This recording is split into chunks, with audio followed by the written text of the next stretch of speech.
A gunman's finger tightened on the trigger as a little girl froze in the middle of a small neighborhood store. In that split second, a single father named Daniel Rivera hurled himself into the line of fire, taking a bullet to save her life. 3 minutes later, the girl's mother, Isabella Grant, a high-powered CEO, too busy to notice her daughter's tears, burst through the doors and saw a stranger bleeding out on the floor because he had chosen to protect what she nearly lost. What follows is not only a story of survival, but of unexpected family second chances and the quiet courage that changes lives forever.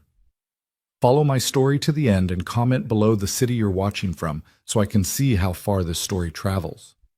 The fluorescent lights inside Miller's Market buzzed faintly as Daniel Rivera wiped the sweat from his brow. It was Tuesday evening, the kind of ordinary shift he had learned to endure since his wife's passing. His 8-year-old son Lucas sat perched on a stool at the counter, pencil in hand, bent over math homework that always seemed harder than the last time. "Dad," Lucas said without looking up, "if I finish these fractions, can we get ice cream on the way home?"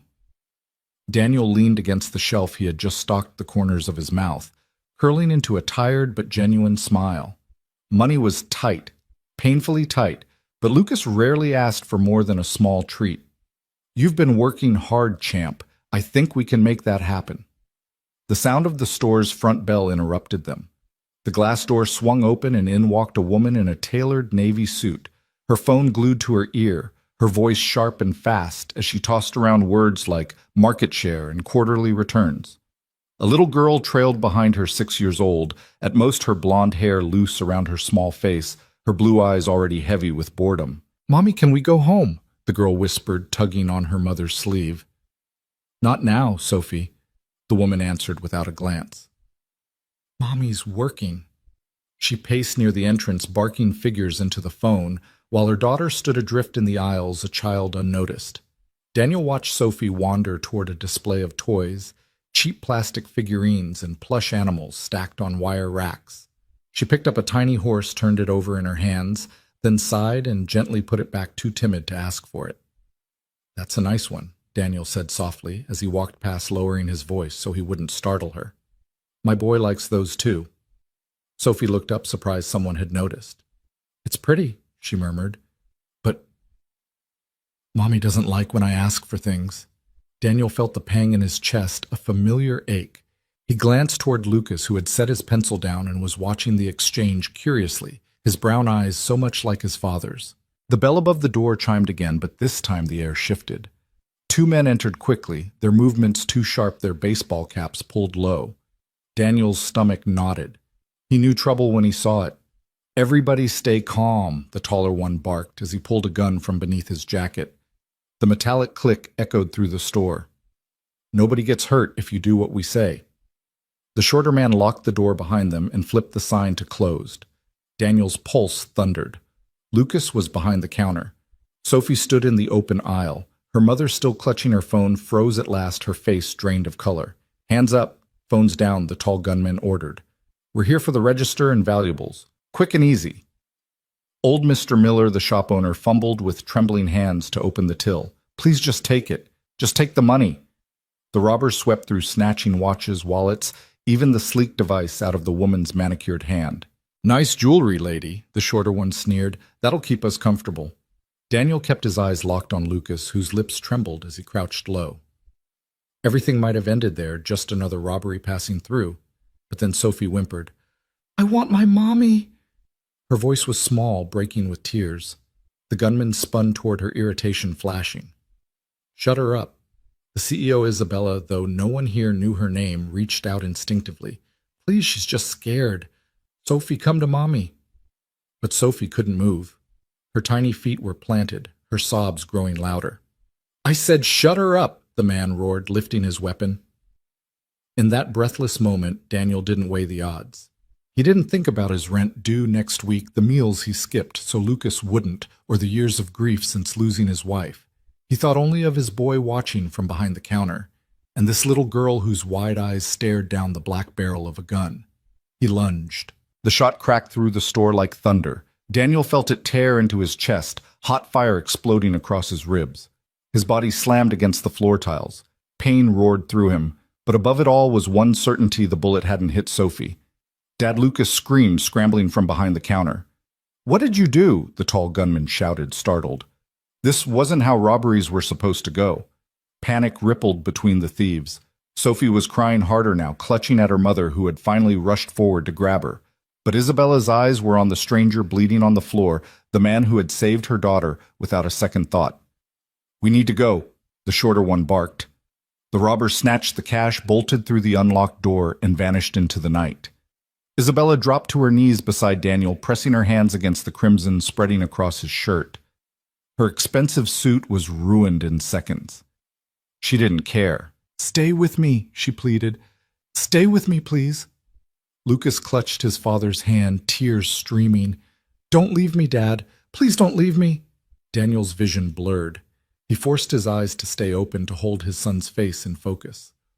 "I'm not going anywhere, buddy," he rasped, though blood flecked his lips. "Ambulance is on the way," Mr. Miller called, trembling as he held his phone. Isabella stared down at Daniel, her heart pounding with a fear she hadn't known in years. Why, she whispered, "why would you do that for us? You don't even know us." Daniel tried to smile, though agony twisted through him. "She's just a kid," he gasped. Somebody had to be her hero today. Sophie, still clutching her mother, reached out a tiny hand to touch his bloodied fingers. "Thank you, mister," she said through tears. "Daniel," he whispered faintly. "My name's Daniel. That's my son, Lucas." For the first time in years, Isabella Grant, a woman who commanded boardrooms and silenced competitors, felt tears burning her eyes. She looked at the man on the floor and knew her life had just been altered forever. Outside, faint sirens wailed closer. But inside the store, under buzzing fluorescent lights, 3 lives had already collided in a way none of them could ever walk away from unchanged. The ambulance's red lights flashed through the window before the sound of screeching tires filled the street outside. Paramedics burst through the door with a gurney, their boots clattering against the tile. "Step back, ma'am."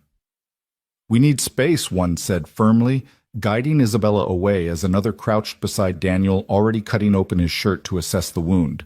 Lucas clung to his father's hand. "I'm right here, Dad," he whispered fiercely, as though his small voice could anchor Daniel against the tide pulling him away. Daniel's lips trembled into a faint smile. "Strong." "Just like your mom," he murmured. Then he winced, his body shuddering as the paramedics inserted IV lines and wrapped heavy bandages around his chest. "Gunshot wound to the thorax, possible internal bleeding," one medic called out. "We need to move him now." Isabella's knees threatened to give way as she watched. She was used to seeing numbers fall on a screen, investments collapse or soar. But this raw human chaos, she hadn't been part of it in years, and it was happening because of her.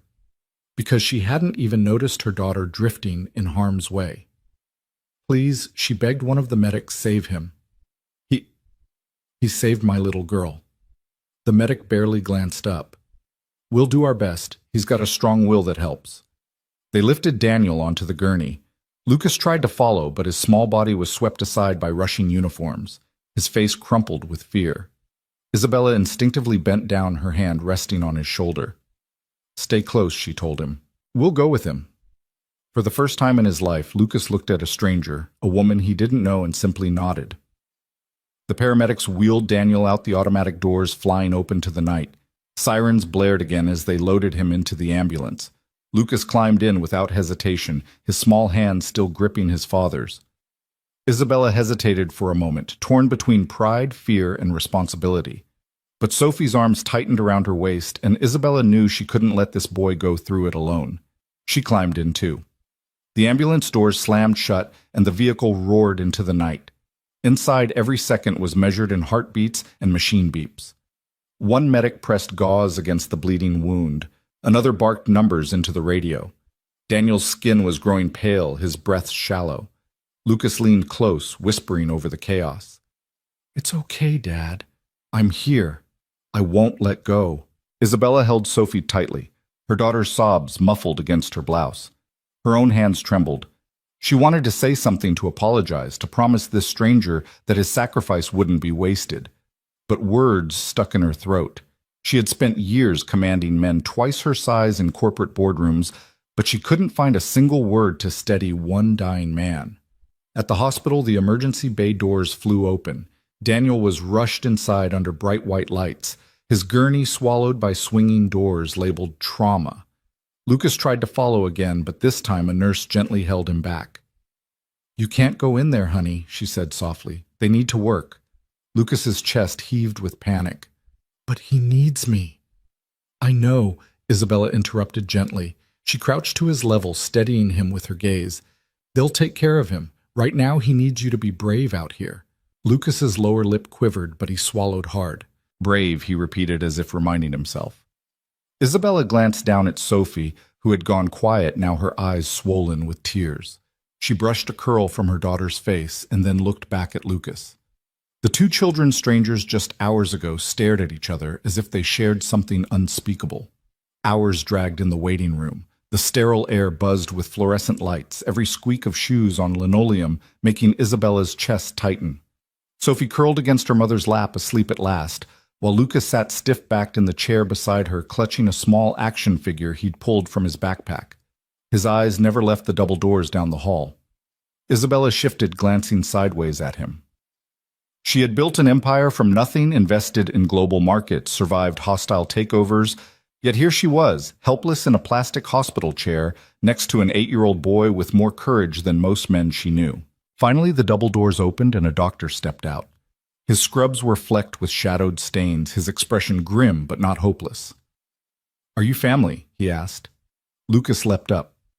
"I'm his son." The doctor's eyes softened as he looked down. "Then you'll want to know he made it through surgery. The bullet missed his heart by inches, but it caused internal bleeding. We repaired it. He's stable now, but it will be a long recovery." Lucas let out a shaky breath of relief, covering his face with both hands, as though the weight of the world had just slid off his shoulders. "Can we see him?" Isabella asked, her voice breaking despite her effort to keep it even. The doctor nodded. "He's resting. Room 314. Keep it quiet. He'll need sleep." They followed a nurse down the corridor, the floor tiles gleaming under harsh lights. Room 314 smelled faintly of antiseptic. Machines beeped softly around the bed where Daniel lay, tubes running from his arms, his chest bound in white bandages.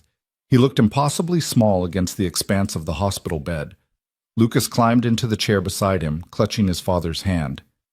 "I'm here, Dad," he whispered fiercely, tears streaming again.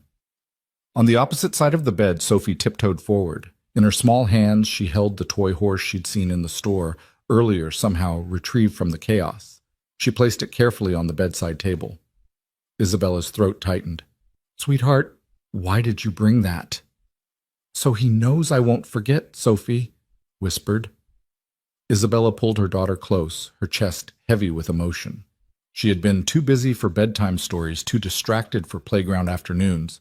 Yet this stranger had shown more attention to Sophie in a fleeting moment than Isabella had in months. And now he lay here because of it. For the first time in years, Isabella Grant, who had built her fortune on being untouchable, felt something crack open inside her, and she realized she couldn't walk away from this man. Not now. Not ever. The steady beep of the heart monitor was the only sound in room 314 that night. Its rhythm filled the silence, a fragile reassurance that Daniel Rivera was still fighting. Lucas sat slumped forward in the chair, his small hand still wrapped tightly around his father's.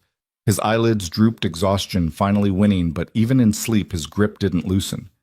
On the other side of the bed, Isabella Grant watched quietly. Her daughter Sophie curled against her shoulder. She had canceled every late meeting, every overseas call, and for once she didn't care about the fallout. Her board could wait. Her investors could wait. Right now, nothing mattered but this room, these children, and the man who had bled to protect her daughter. Hours later, the door creaked open and a nurse slipped in to check vitals. Isabella shifted in the stiff visitor's chair, her back aching from sitting upright for so long. The nurse adjusted Daniel's IV and smiled at Lucas, who stirred awake instantly at the sound. "Your dad's doing okay," the nurse said gently. "Rest is the best thing for him now." Lucas nodded, rubbing at his tired eyes.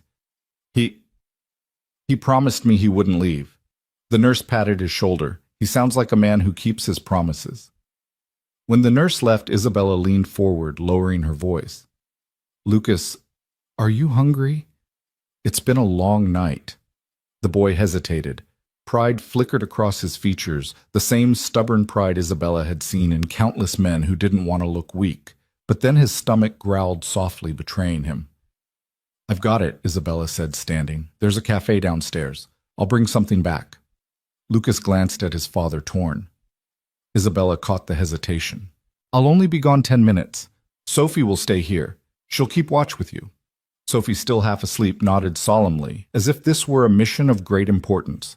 Lucas gave a reluctant nod, and Isabella stepped quietly into the hallway. The hospital cafeteria was nearly empty at that hour, the air heavy with the smell of stale coffee.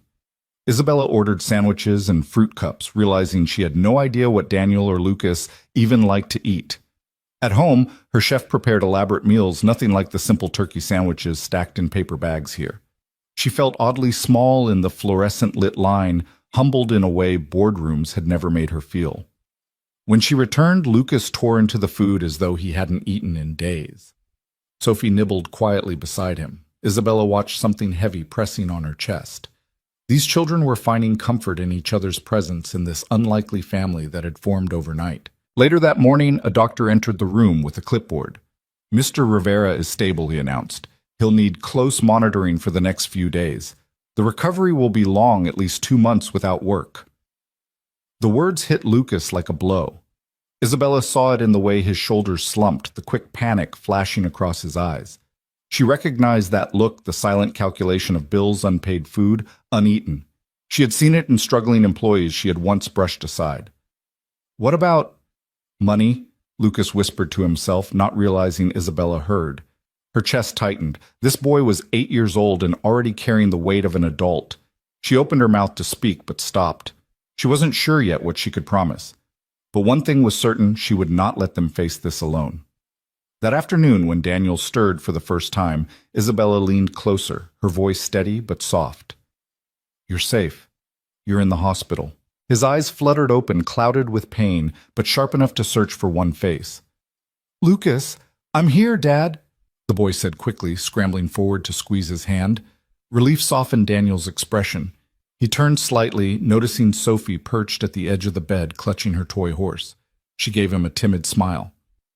"Looks like you've got a friend," Daniel whispered to his son. Then his eyes moved to Isabella.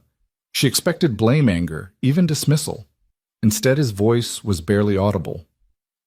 "Thank you for staying." The words left her stunned.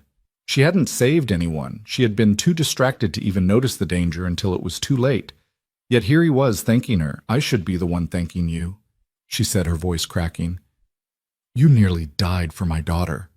Daniel gave the faintest shrug, though it sent pain across his features. Any father would have done the same. But Isabella knew that wasn't true.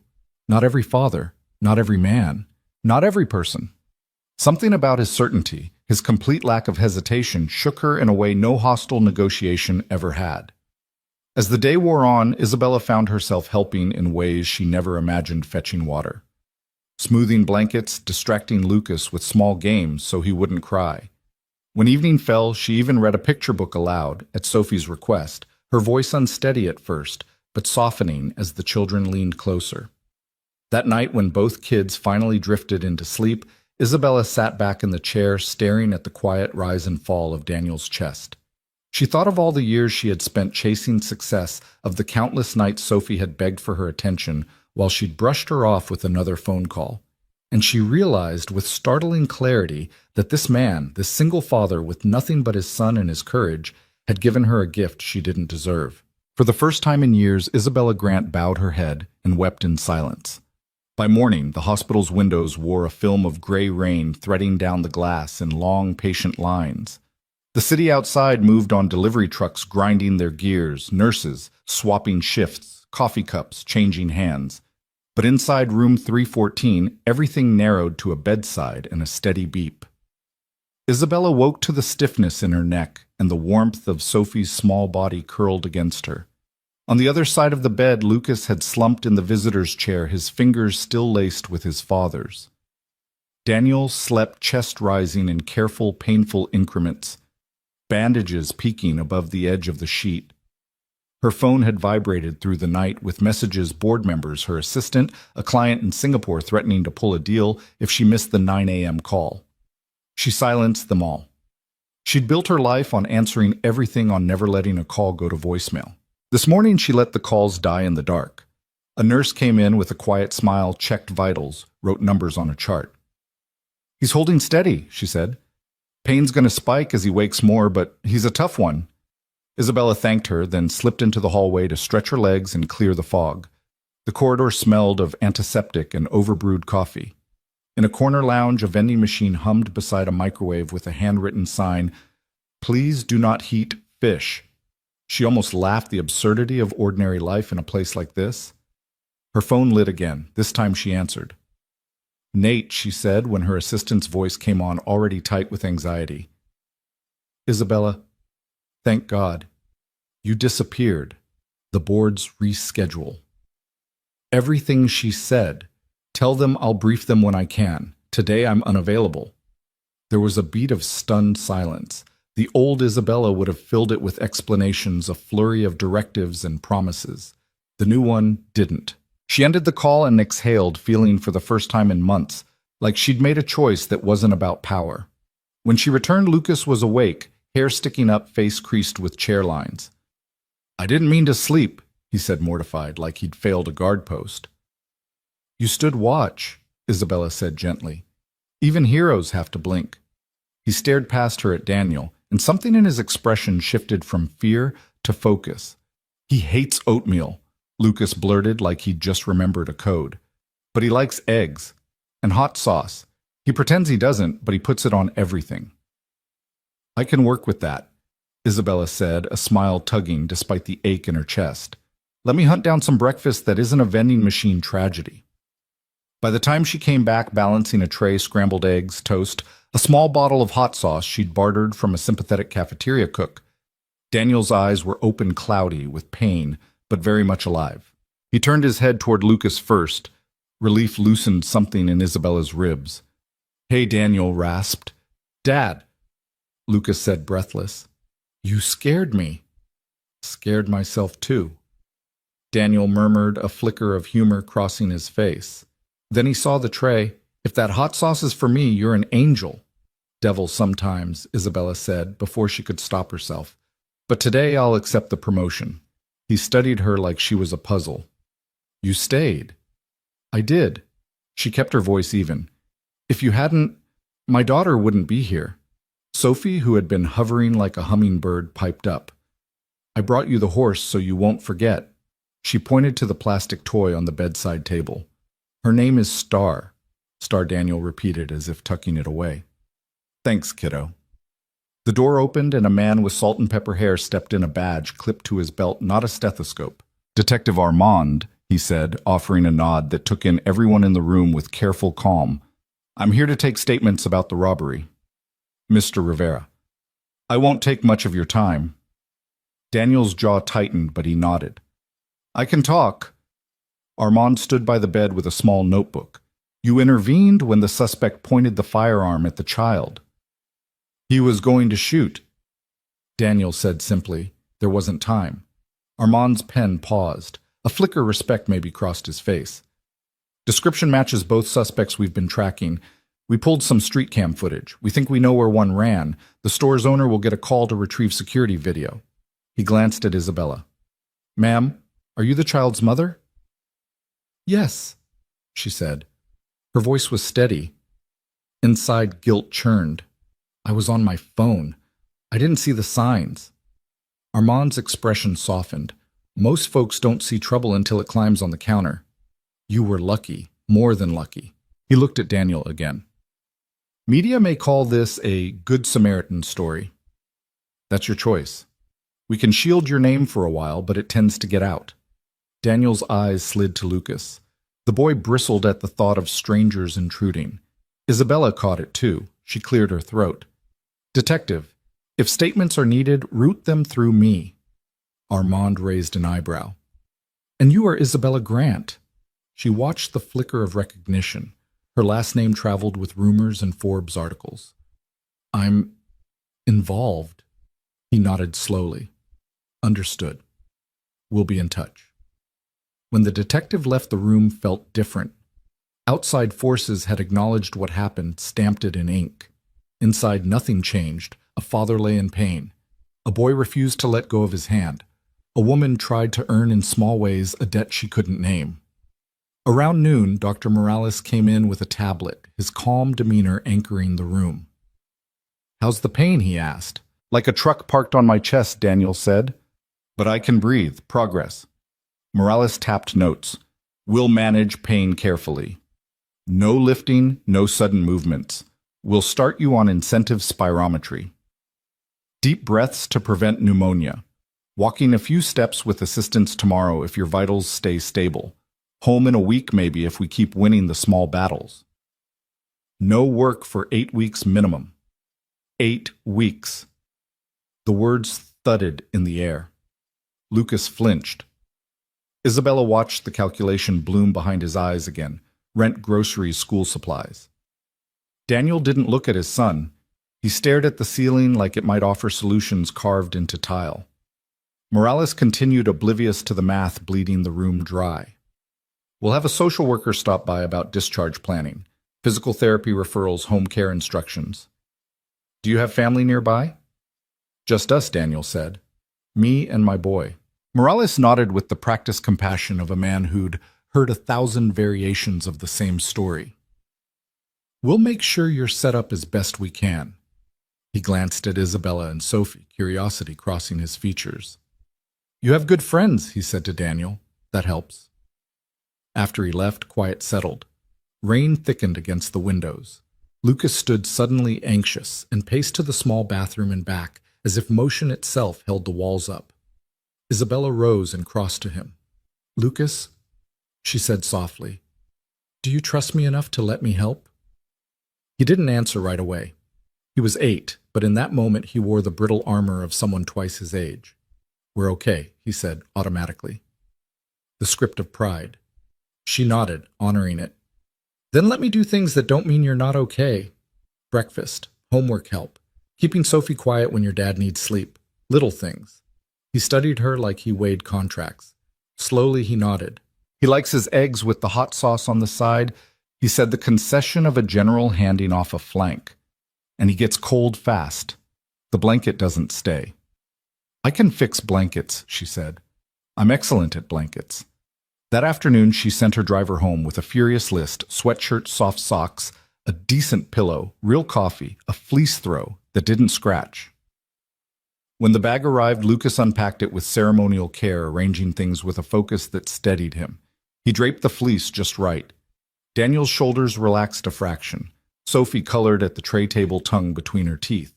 When she finished, she held up a drawing, 4 stick figures holding hands, a sun grinning overhead. She'd written their names in wobbly letters. Sophie, Mommy. Lucas, Daniel. "Is that a picnic?" Daniel asked, lips twitching. "It's us," she said earnestly. "We're happy." Lucas stared at the page. His eyes shone, but he didn't say anything. He just looked at his dad, then at Isabella, and then to Sophie's delight he added a dog in the corner. Evening laid down a deeper gray. Hospital sounds grew softer, more intimate, a cart rolling past a lullaby of monitors.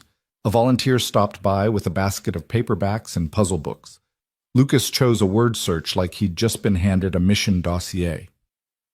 Isabella read aloud from a thin chapter book Sophie loved, and though the story was about a mouse who sailed across a puddle, the cadence of her voice soothed the room. Daniel watched them, the powerful woman whose name rattled markets, the serious boy with his black ink determination, the little girl with sunshine hair who clutched a plastic horse, and he felt something he had not felt since the night he lost Elena. He felt the shape of possibility as fragile and shocking as a sprout poking through winter dirt. Later, when the kids finally dozed, Lucas folded into his chair. Sophie curled atop a second blanket. Isabella stood to adjust Daniel's IV line, then stopped, remembering she wasn't medical staff. She settled for retucking the fleece. "You don't have to do this," Daniel said quietly. "Do what? Stay." He searched her face, wincing as he shifted. "You're who you are." I don't know your world, but I've seen the magazine at the checkout. People like you don't sit in plastic chairs and chase vending machine coffee. They don't read mouse stories in fluorescent light. People like me, she said slowly, forget to look up. She glanced at the sleeping children. Today I looked up. His gaze softened. Your little girl is brave. She shouldn't have had to be, Isabella whispered. If I'd been looking, I keep hearing the gun, seeing her, frozen. Her throat tightened. You moved. I moved, he echoed like he was learning it about himself in real time. Because your kid is just a kid. Because my kid was watching me. He breathed carefully. For a long time after Elena died, I thought I was done being who I used to be. The guy who runs toward trouble. The guy who believes, I don't know, that decency still matters. Maybe I was wrong. You weren't wrong, Isabella said, and her voice didn't tremble this time. You were grieving, and you're still that man. Silence settled again, but it wasn't empty. It felt like a room just after a storm, when the power clicks back on and the refrigerator hum returns, and you realize you can hear your own heartbeat because you survived it. Why are you really here? Isabella Daniel asked finally. Not the first hour. Now. She looked at him at the lines pain had etched around his mouth, at the bruised bloom beneath his bandages, at the boy asleep with his fingers still hooked around his father's wrist. Because you didn't hesitate when my daughter needed you, she said. And because I have spent years hesitating about the only thing that matters, she swallowed. I'm staying until I learn how not to. He let out a breath that might have been a laugh. That hot sauce was a good start. Tomorrow I'll upgrade to pancakes if the cafeteria gods allow it. Ambitious, he murmured, eyelids growing heavy. Go easy on the syrup. I'll bring fruit, she promised. Then we're square, he said, and the corner of his mouth lifted, and for the first time sleep pulled him under without a wince. Isabella sat back down. Rain slowed to a mist. She reached for her phone, not to check markets, but to set a reminder for 6 a.m. Fruit. Hot sauce, word search. And surprisingly, she added, look up. Beyond the glass, dawn would come, and with it decisions, social workers' discharge plans, the kind of logistics that could break a proud man who'd done something selfless.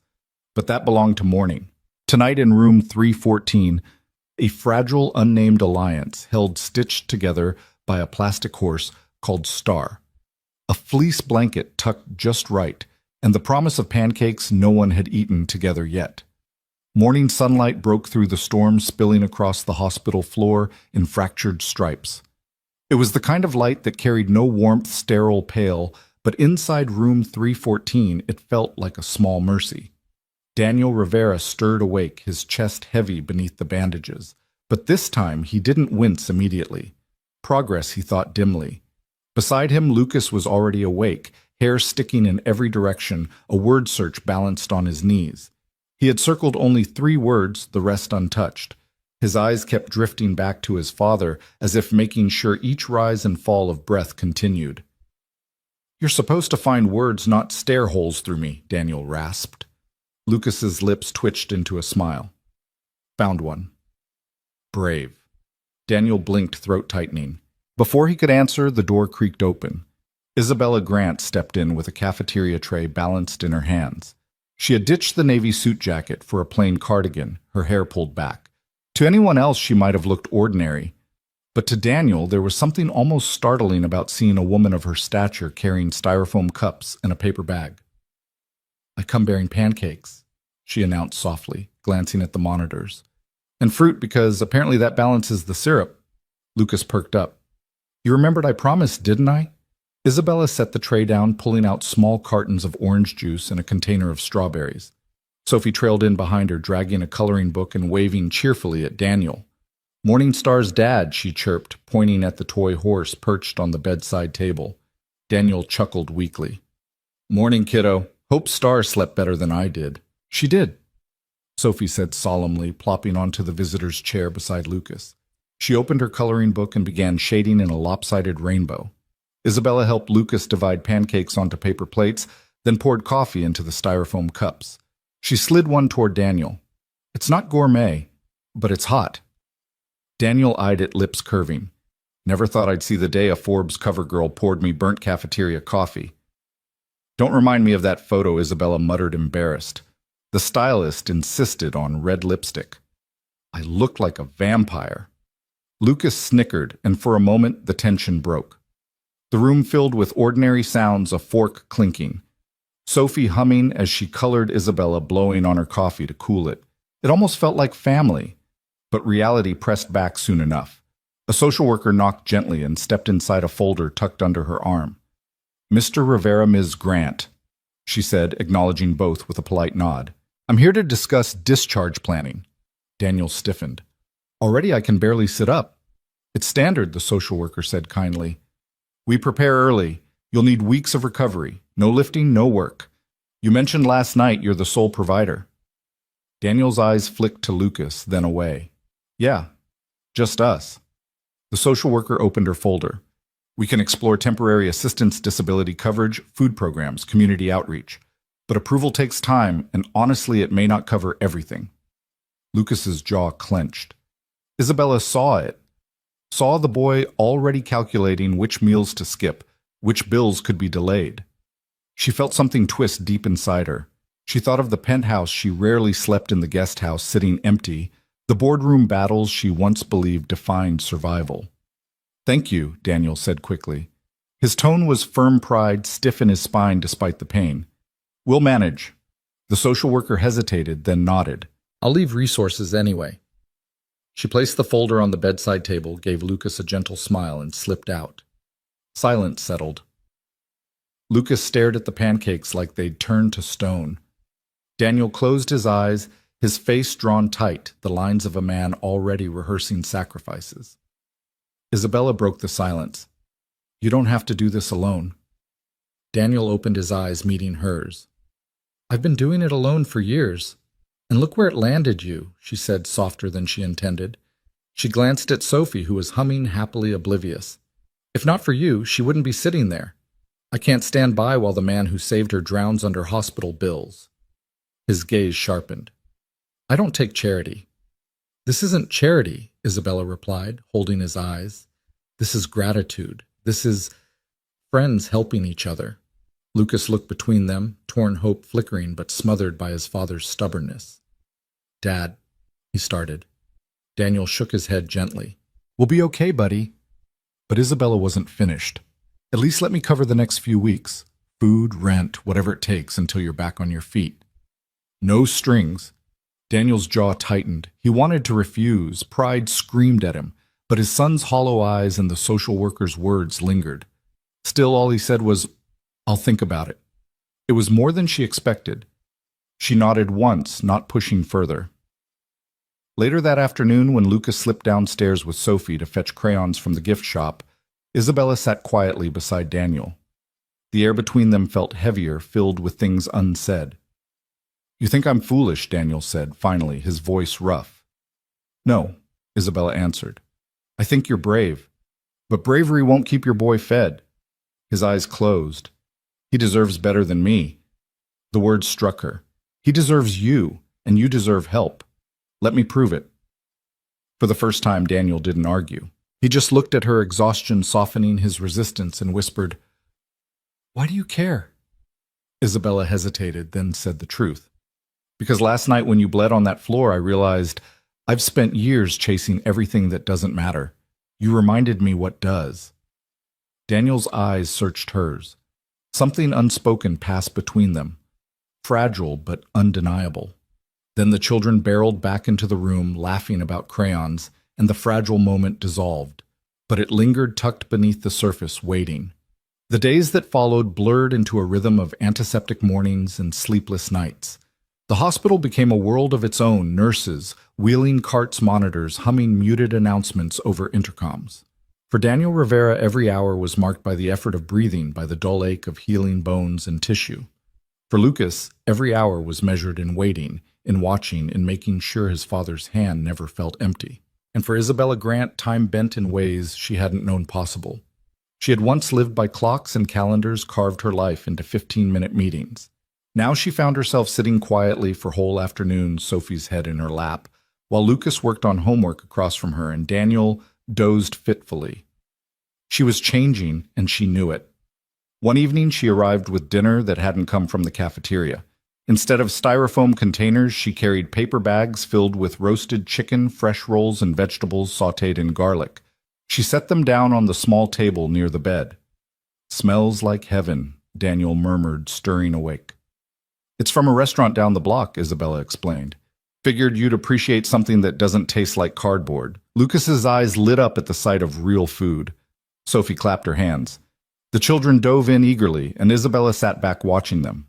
Daniel raised an eyebrow at her. "You're spoiling us." "You saved my daughter," she said simply. "Consider this. Interest on the debt." He shook his head, half amused, half stubborn. "If I keep accepting this kind of help, I'll forget how to stand on my own." Maybe she countered softly, "You were never meant to stand alone." The words hung between them heavier than she expected. Daniel looked away, focusing on his son tearing into bread. His silence wasn't rejection, it was fear. Later that night, after the kids had fallen asleep in mismatched chairs, Isabella found herself walking the quiet corridor with Daniel's doctor. "He's strong," Dr. Morales said, "but recovery will be slow, 2 months minimum. No lifting, no heavy work. He'll need stability, patience, support." "Support?" Isabella repeated, as if testing the word on her tongue. "You're his employer?" the doctor asked. She hesitated. "No, I'm his friend." Dr. Morales gave her a curious glance, but didn't press. "Then he'll need you, friend or not. Men like him, they try to carry everything until they break again. Help him share the weight." That night, Isabella couldn't sleep. She sat in the corner chair Sophie curled against her chest, listening to the rhythmic beeping of the heart monitor. Daniel shifted restlessly in his sleep, his brow furrowed. Lucas stirred too, whispering in a dream, "Don't go, Dad." Isabella's throat tightened. These two had built a life from scraps bound by love and determination. They were strong, but one wrong gust could topple everything. She resolved in that moment that she wouldn't let them fall. The next morning, she acted on that resolution. After dropping Sophie at school, Isabella called her assistant. "Cancel the London trip. Clear my calendar for the next week. And no, I don't care what the board thinks. But Ms. Grant—" "Tell them I've made an investment," she interrupted. "The most important one of my life." Back at the hospital, she brought books for Lucas puzzles for Sophie and decent coffee for herself and Daniel. Lucas devoured the puzzles. Sophie chattered happily while coloring. For the first time, the sterile room felt less like a ward and more like a strange makeshift home. But cracks still showed. One afternoon, when Isabella returned from a phone call, she found Lucas hunched by the window, his face pale. "What's wrong?" she asked. He turned eyes glassy. "I heard the nurses talking. They said Dad won't be able to work." "That means no money." His small fist clenched. "I can't let us lose the apartment. I'll do something."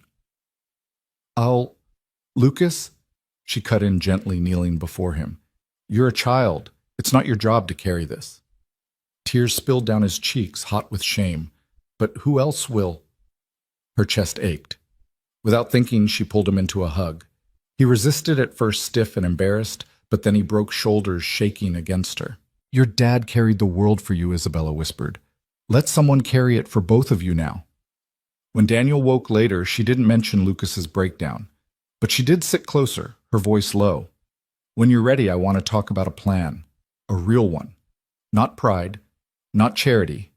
Just building something better." Daniel met her gaze, his eyes weary but steady. Why, he asked again the same question he had whispered before. This time she didn't hesitate. "Because you saved more than Sophie's life that night. You saved mine. I'd forgotten what mattered. You reminded me."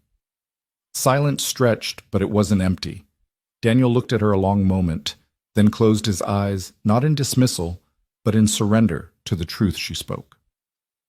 The children slept easy that night, Sophie clutching her toy horse Lucas with a puzzle book on his chest. Isabella sat awake by the window watching dawn stain the sky pink. And she knew her life was no longer divided between boardrooms and profits. A line had been crossed in that corner store the moment Daniel had stepped in front of a gun. Now they were all bound together by blood spilled by tears shed by the fragile hope of what might come next. The hospital released Daniel after 10 long days. His body was stitched and bandaged fragile in ways that frightened him, but the doctors were satisfied he could finish healing at home. The problem was home. Lucas rode silently in the back of Isabella's sleek black sedan, clutching his father's duffel bag. He stared out the tinted window, watching the city blur past. Isabella sat in the front passenger seat, Sophie tucked against her side. Daniel sat beside Lucas, one arm pressed gingerly to his chest, trying not to show how every bump in the road sent a ripple of pain through him. When they pulled up to Daniel's apartment building, Isabella's heart sank. It was an aging brick structure with peeling paint and a stairwell that smelled faintly of mildew. A group of teenagers loitered near the entrance, smoking and shouting. The neighborhood wasn't cruel, but it was too hard for a man trying to heal and a boy just beginning to grow. "This is us," Daniel said, his voice steady, but his eyes betraying embarrassment. "It's not much, but it's home." Lucas jumped out quickly, rushing ahead to unlock the door. Isabella followed, carrying one of the bags. Inside the apartment was small but spotless. Second-hand furniture, carefully maintained. Pictures of Daniel's late wife Elena lined the walls. The refrigerator was covered with Lucas's drawing superheroes animals, a few clumsy hearts with Dad written inside them. Daniel lowered himself onto the couch, breathing heavily from the effort. "I'll be fine here," he said, as though trying to convince himself. Isabella looked around. The place was safe enough for a man at full strength, but not for someone recovering from a bullet wound. She could see it, the struggle of climbing stairs with weak lungs, the risk of infection in cramped corners, the sheer exhaustion of cooking and cleaning when every movement hurt. Lucas emerged from the kitchen with a glass of water, trying so hard to help. "Here, Dad. You need to drink." Daniel smiled at him, pride and sorrow mingling. "Thanks, champ." Isabella felt her throat tighten. She turned to Daniel. "You can't stay here." He stiffened. "This is my home." "It's a trap," she said quietly. "Every day you spend here will drain you. You won't heal. You'll get sicker, and Lucas will try to fill the gaps until he breaks too." Daniel's jaw set. "We've managed before. We'll manage again." Lucas looked between them, torn. His eyes silently begged for something more, though he wouldn't say it aloud. Isabella drew a steady breath. "My company owns a guest house. It's empty. Fully furnished. It's in a safe neighborhood, good schools, fresh air. You and Lucas can stay there while you recover. No rent. No bills. Just focus on healing." Daniel stared at her, stunned. Then he shook his head. "That's too much. I can't accept that." "It's not charity," Isabella pressed. "It's thanks. It's what friends do for each other. I don't want my boy thinking we take handouts." Lucas finally spoke, his voice small. "Dad, it wouldn't be a handout. It'd be a chance." Daniel looked at his son, seeing the hope flickering in his eyes, the same hope he himself had buried beneath pride. His chest rose and fell, labored, not just from injury, but from the weight of choice. "Why are you doing this?" he asked Isabella at last. She answered without hesitation. "Because 2 weeks ago I was a different person. I thought success meant money, status, control. But when you stepped in front of that gun, you showed me what success really means. It means protecting what matters. It means family." She glanced at Sophie, who was humming quietly as she rearranged Lucas's crayons on the table. "You saved my daughter. The least I can do is give you a safe place to heal." Daniel's defenses wavered. He looked at Lucas, then at Isabella, then at his hands. Slowly, painfully, he exhaled. "All right," he said finally, "but only until I'm strong enough to work again." Lucas's face lit up with relief.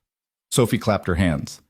Isabella felt something deep inside her loosen, as though she'd been holding her breath since the night of the robbery. The next day they drove to the guest house. It sat on the edge of a quiet suburb, surrounded by trees that whispered in the breeze. The lawn was freshly cut. The windows gleamed, and a wide backyard stretched out with room for children to run. Lucas stepped inside first. His eyes widened at the sight of a bright kitchen, a living room with plush couches, bedrooms bigger than their whole apartment. "Dad," he called, "you have to see this." Daniel followed slowly, leaning on Lucas for support. He paused in the doorway, taking in the space. "It's too much," he whispered. "It's home," Isabella corrected softly. She watched as Lucas ran from room to room, his laughter echoing. Sophie joined him, twirling in the hallway.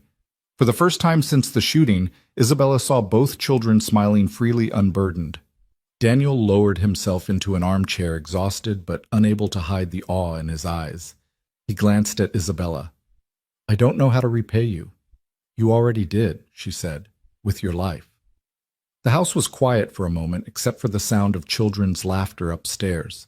Then Daniel closed his eyes, the weight of pride finally surrendering to gratitude. For the first time in years, he let someone else carry part of the load. The guest house quickly became more than a refuge. It became a beginning. Its white walls echoed with voices they hadn't heard in years.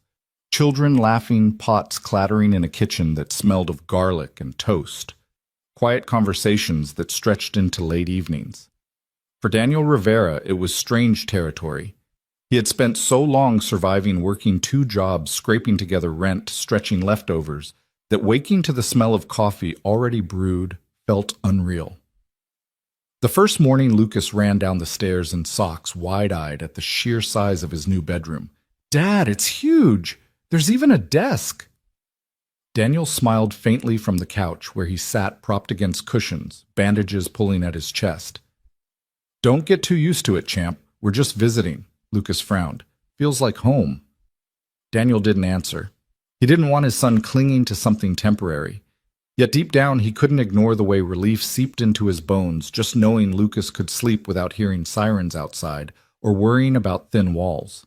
Isabella Grant arrived not long after, her arms full of grocery bags. Sophie trailed behind, balancing a carton of eggs like a treasure. "Morning," Isabella said. She wore jeans and a plain sweater, clothes Daniel never would have imagined on a woman whose name had once made headlines about hostile takeovers. "Thought we'd stock the fridge." "You didn't have to," Daniel said automatically, even as Lucas's eyes lit up at the sight of fresh fruit and cereal boxes. "Apparently I did," Isabella countered lightly. "You can't heal on black coffee and stubbornness alone." Lucas grinned and Sophie tugged at Isabella's sleeve. "Can we make pancakes?" It became their first ritual. The 4 of them crowded into the kitchen, clumsy and chaotic. Isabella cracked eggs badly, one shattered across the counter yolk, sliding onto the floor. Sophie squealed with laughter. Lucas darted for paper towels, and Daniel, aching but amused, barked gentle instructions from his chair. "Whisk, not stir. And don't burn the butter." When the pancakes finally landed on plates, uneven, too thick in places, but golden, Lucas whispered, "Best breakfast ever." That night, after the children had collapsed in a heap of coloring books and cartoons, Daniel sat on the porch with Isabella. The air smelled of pine and damp earth. Crickets chirped. For a moment, it felt like a world apart from everything they had endured. "You've turned my life upside down," Daniel admitted quietly. Isabella turned, startled. "In a bad way." He shook his head. "In a way I didn't know I needed. But I can't let this go to my head. In 2 months, I'll be back at work. We'll be back in our apartment." "Do you want to go back there?" she asked softly. He hesitated. Pride wrestled with honesty. At last he said, "No, but I don't belong in your world either." Isabella's eyes softened. "Maybe the world isn't divided the way you think. Maybe there's space between space we could share." Daniel didn't reply. The idea scared him more than bullets did. The next day, Isabella left work early for the first time in years. She picked Sophie up from school and drove her straight to the guest house where Lucas was already outside tossing a ball against the side wall. "Catch!" he shouted, and Sophie chased after the rebound, her laughter ringing like bells. Isabella stood beside Daniel, who had made his slow way to a lawn chair. Watching their children play together, she whispered, "They act like they've known each other forever." "Kids don't build walls the way we do," Daniel said. "They see what's in front of them. That's enough." Over the following weeks, Isabella found herself returning night after night. She learned to cook simple meals, sometimes under Lucas's tutelage. She helped with his homework, though he often corrected her math. Daniel, limited but restless, sat with Sophie to read storybooks, his voice low and steady. Slowly, a rhythm grew. Dinners together, shared chores, evenings spent with puzzles or board games. One Saturday, Sophie drew another picture. This time it wasn't stick figures. It was a house, two children and two adults standing side by side. Above it, in crooked letters, she wrote, "Our family." Daniel stared at it for a long time. Lucas' cheeks flushing added a small sun in the corner. Later that evening, as the children fell asleep on the couch during a movie, Isabella and Daniel quietly draped blankets over them. Their hands brushed lingered. For a heartbeat, both froze. Daniel pulled back, first clearing his throat. "Thank you," he murmured, "for giving my boy something I couldn't." "You give him everything," Isabella said, fiercely. "I just—" reminded him to smile. The unspoken truth sat heavy between them. This wasn't just gratitude anymore. It was something neither dared name, not yet. And though Daniel still told himself the guest house was temporary in his heart, he feared what would happen if leaving meant breaking the fragile, unexpected family they had begun to build. The weeks stretched into something Daniel could only describe as strange peace. Mornings no longer began with the shriek of an alarm clock before a double shift. Instead, he woke slowly on the couch or in the soft bed upstairs, bandages snug against his ribs to the sound of children giggling down the hall. On one such morning, Daniel shuffled into the kitchen, moving carefully, hand pressed to his chest. He found Lucas and Sophie perched at the counter, whispering conspiratorially, while Isabella Grant attempted French toast. Attempted being the key word. Smoke curled from the skillet. "Is it supposed to be that dark?" Sophie asked innocently. "It's caramelized," Isabella insisted, though her cheeks flushed.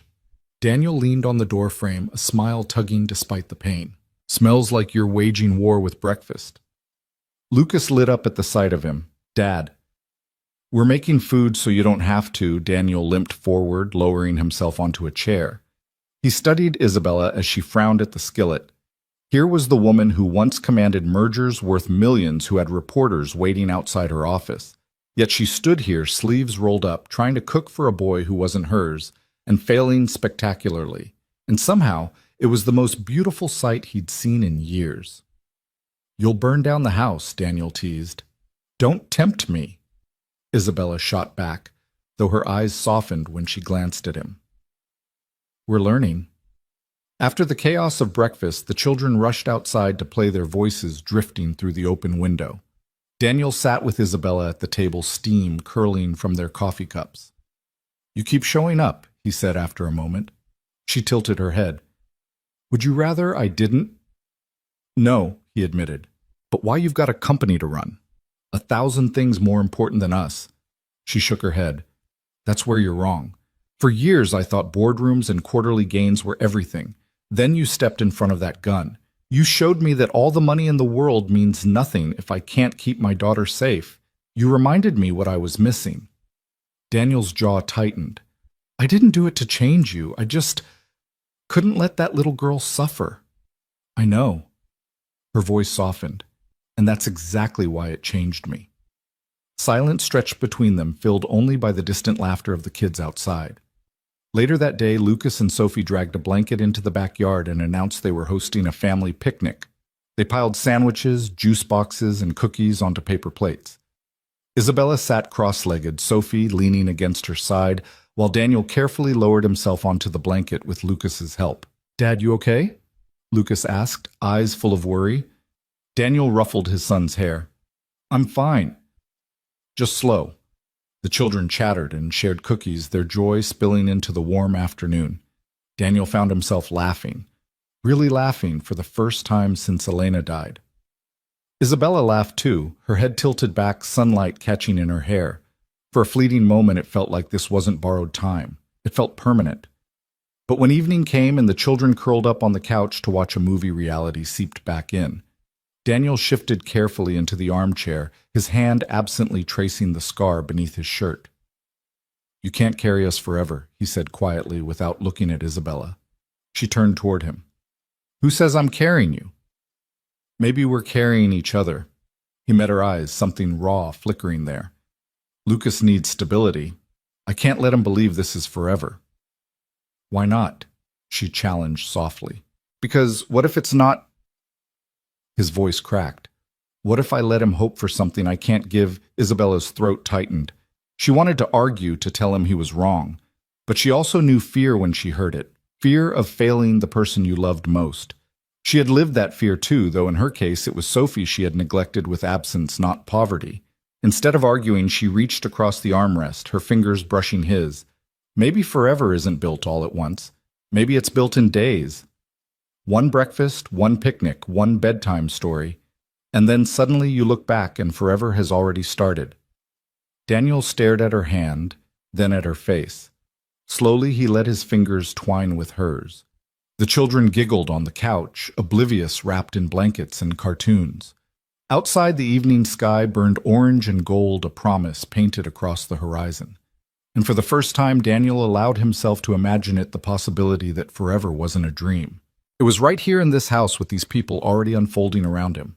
By the time the maples out back had traded their bright green for a deeper summer shade, the guest house had a heartbeat of its own. Mornings began with the thud of little feet on the stairs, the hiss of a skillet. Daniel's careful breaths as he tested how far his ribs would let him reach before pain pulled him back. On the 10th morning of that strange peace, he stood at the open kitchen window with a mug of coffee and watched Lucas and Sophie race through wet grass, their sneakers sticking dark prints to the earth. Isabella slipped in beside him, shoulder to shoulder, smelling faintly of citrus and printer ink.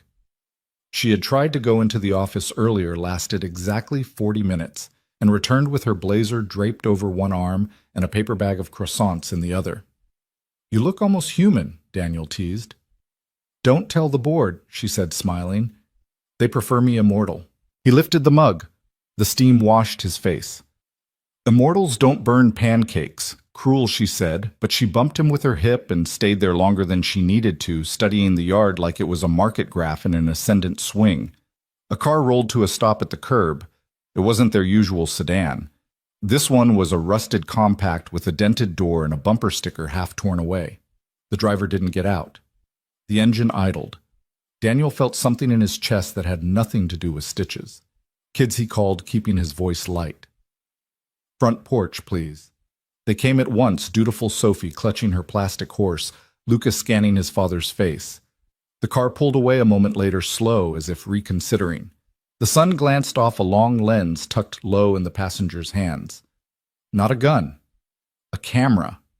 Isabella saw it too. The smile vanished from her mouth. "Damn." Daniel set his mug down. "You expecting paparazzi?" "No," she said, jaw tightening.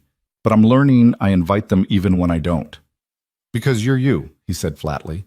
"Because someone leaked." She pulled her phone from her pocket and stabbed at a headline.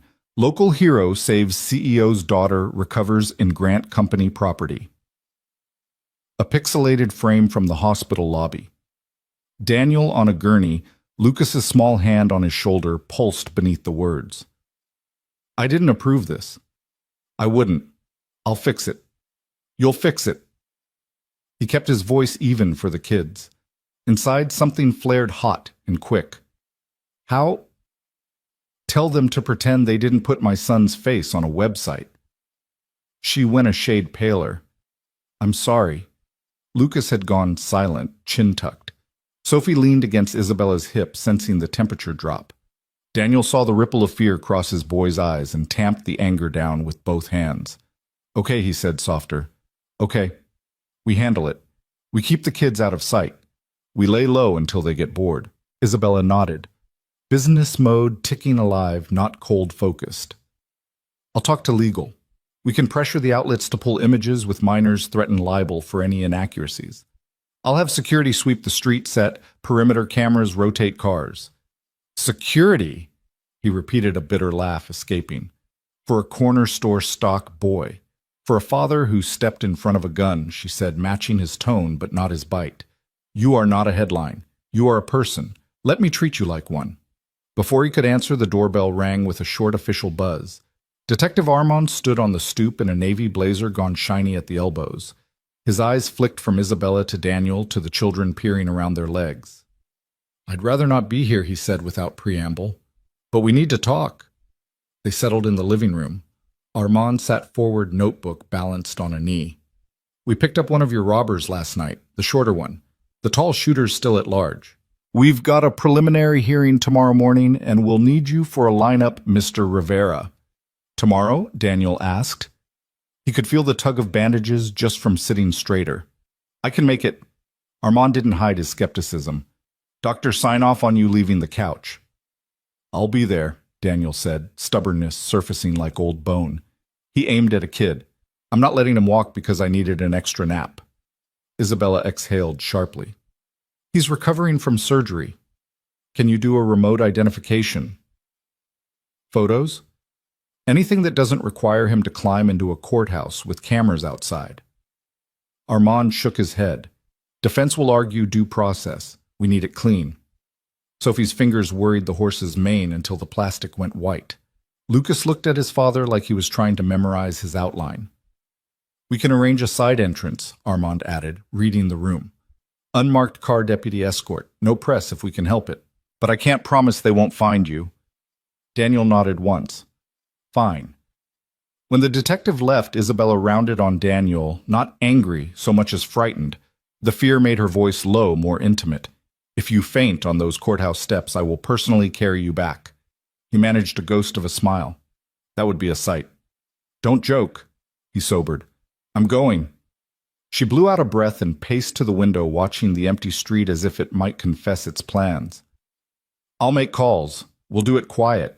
My driver will take us. I'll have Nate coordinate with Armand, Nate Daniels said. The assistant who knows your whole life in color-coded blocks. Exhibit A, she said, and a half-laugh escaped despite herself. Then soft again. Let me be with you. This isn't just yours to carry. He wanted to argue. He wanted to say this was his fight, his duty, his mess. But Lucas's reflection in the window anchored him the small, serious face of the boy he'd promised the world. Okay, he said. You come. In the afternoon, Isabella attempted normal. She and the kids baked cookies flour on cheeks, the sweet fat smell of butter wrapping the house like a blanket. Daniel sat on the stool directing traffic with 2 fingers and a grin he didn't realize had become habitual. For 30 minutes, the world narrowed to a baking sheet and an oven light, and the urgent question of whether chocolate chips should be folded or poured. Then her phone buzzed hard enough to rattle the counter. Emergency board session, PR escalation, stock trending negative on rumor of misuse of corporate assets. She silenced it. It buzzed again, then again, insistent a mosquito you can't swat. Go, Daniel said quietly. It's your job. She looked at the kids. Lucas carefully scraped dough into messy moons. Sophie arranged chips into smiley faces that melted ear to ear. This is my job, Isabella said. You'll lose skin with those people, he warned. I have skin to spare. She touched his forearm, light, deliberate. You and Lucas don't. When dusk seeped through the windows, the street outside breathed a different kind of quiet. Isabella took a call on the porch. After the kids were down, her voice restrained steel. No. Mark. I didn't install a family and company housing for optics. I did it because a man bled for my daughter, and because I refused to live like my heart is a rounding error. She listened, jaw-working, then put out the statement. We support the Rivera family privately and unequivocally. If shareholders want to know why they can call me, I'll answer every single one. She hung up and stared at the dark yard. Daniel eased the door open and stepped out, careful as a cat on ice. Overstepping, he asked. She huffed a laugh. Understepping for once. You're going to make enemies. I already have them, she said. I'd rather choose the ones I earn. They stood a long time hearing the hum of the fridge through the kitchen window, the sing-song night insects warming their instruments. A sedan rolled by too slow. A dog barked 2 yards over. The world stubbornly remained the world. You know, Daniel said softly, Elena used to talk about lines, about how we draw them in chalk when we're scared, and then the rain comes and the chalk runs, and if we're brave, we don't redraw them. He swallowed. I've been redrawing a lot of lines since she died. Isabella's eyes shone in the porch light. I'm tired of drawing them at all. He placed his palm on the rail and looked at her hand beside it, fingers pale against the wood. Tomorrow's going to be loud, he said. For me. For Lucas. For you, if you're near me. I'm not near you, she said. I'm with you. It landed in him like a steadying meal. He nodded, unable to say more without saying too much. When they went back in, they found Lucas sitting upright on the couch, wide awake, a book open but unread on his lap. "I heard you," he said, not sheepish, not proud. "Just honest." "Couldn't sleep?" Daniel asked, sitting down with a grunt. "I want to go tomorrow," Lucas said. "I want to see the bad guy know he didn't win." Daniel's heart pulled a painful protective tug. "Not this time." "I'm not scared," Lucas said. "I know," Daniel said. "That's why I'm scared for you." He smoothed his boy's hair. "Your job is to stay with Sophie. Make sure she teaches Star to be quiet. That's important work." Lucas considered it, measuring duty against desire, and finally nodded, eyes damp but steady. "Okay, but you come back." "I will," Daniel said, praying the promise would be true. He put the boy back to bed and stood a moment in the doorway, the soft shush of a white noise app filling the room, the small rise and fall of breath, a lighthouse in the dark. Isabella waited in the hall, back against the wall, arms folded not defensively, but like she was holding in 1,000 things at once. "Tomorrow," she said. "Tomorrow," he echoed. He slept badly, dreams like broken glass, the snap of a trigger. Elena's voice saying, "Lines, lines, let the rain come." In the gray hour just before dawn, he woke to the sound of a car idling somewhere out on the street. He shuffled to the window and peered through the slat of the blind. An unmarked sedan. Another. He counted 3 silhouettes, the ember of a cigarette flaring, then a quick stamp out as a figure noticed the curtain shift. Not press. Police. Armand keeping his word. Daniel eased the blind closed and stood there for a breath, hand flattened over the ache beneath his ribs. He felt both small and huge at once, a man about to walk into a room that could tilt his family's life either way, and a father who had already made the hardest choice he would ever make. Behind him, the quiet house breathed coffee. Gurgling to life on a timer, Isabella had set the thud of Sophie's foot kicking a wall in her sleep. Lucas murmuring something unintelligible and content. The day would come, roaring cameras or not, legal pads, or not lines drawn or washed away. He straightened, testing his lungs, measuring his pain, and told himself the truth out loud. "We're okay," he said. "We're okay." In the mirror by the stairs, he looked older than the man who'd stocked shelves, and stronger too. He took the rail and started down toward the coffee, toward Isabella's steady eyes, toward the unmarked cars, toward whatever waited that would test the fragile forever he'd finally allowed himself to picture. The courthouse rose like a wall of glass and stone against the morning sky. Its steps gleamed from a recent rinse of rain, the air carrying that damp metallic smell of a city still waking. Daniel Rivera shifted uncomfortably in the back seat of the unmarked sedan as it rolled to the side entrance. His ribs ached with each breath, but his jaw was set. Beside him, Isabella Grant watched the street with sharp eyes, her phone clutched in one hand, though she hadn't touched it in half an hour. She'd left Sophie with her driver under strict orders not to leave the guest house until they returned. Lucas had stayed too, though he'd begged to come. It had nearly broken Daniel's heart to refuse him. Detective Armand turned in his seat. "We'll bring you through a service hallway, then directly to the viewing room. No press in that corridor. Still, keep your head down. Cameras love a hero." Daniel gave a grim smile. "Not the kind of hero I want to be." Isabella reached for his hand. He hesitated, then let her hold it, the contact grounding him. Inside the courthouse was a maze of echoing halls and polished floors. The fluorescent lights hummed the smell of old paper and coffee clinging to the air.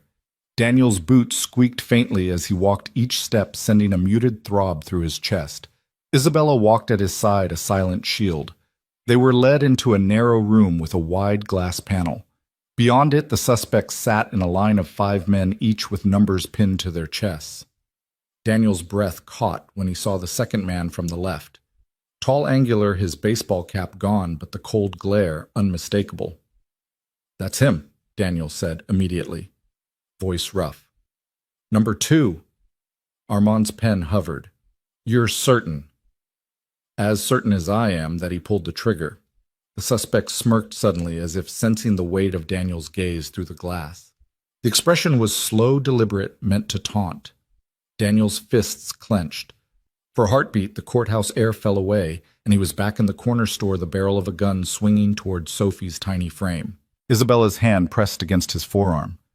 "Breathe," she whispered. Daniel blinked, drew air carefully into aching lungs, and forced himself to nod. "Yes, that's him," the detective scribbled. "Identification confirmed." The suspect was led out with the others, but not before he threw Daniel one last sneer. It lingered a promise that unsettled more than it should have. On the way back through the service corridor, the hum of reporters was audible outside, the frantic shouts, the snapping of camera shutters. Armand guided them a different way out through a maintenance door, where another unmarked sedan waited. Inside the car, silence reigned for several minutes. Daniel's pulse was still hammering his chest tight. "You did it," Isabella said at last. Her voice was gentle but firm, anchoring. "Doesn't feel like it," he muttered. "Feels like I painted a target bigger on my back." "You didn't," she countered. "You drew a line, and you stood on the right side of it." He looked at her, weary but grateful. "You always have a way of saying things like you're certain, even when I'm not." She smiled faintly.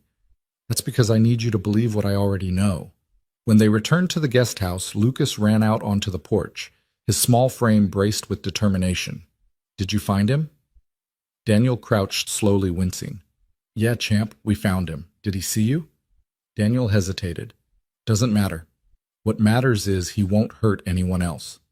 Lucas nodded, though his eyes searched his father's face for cracks.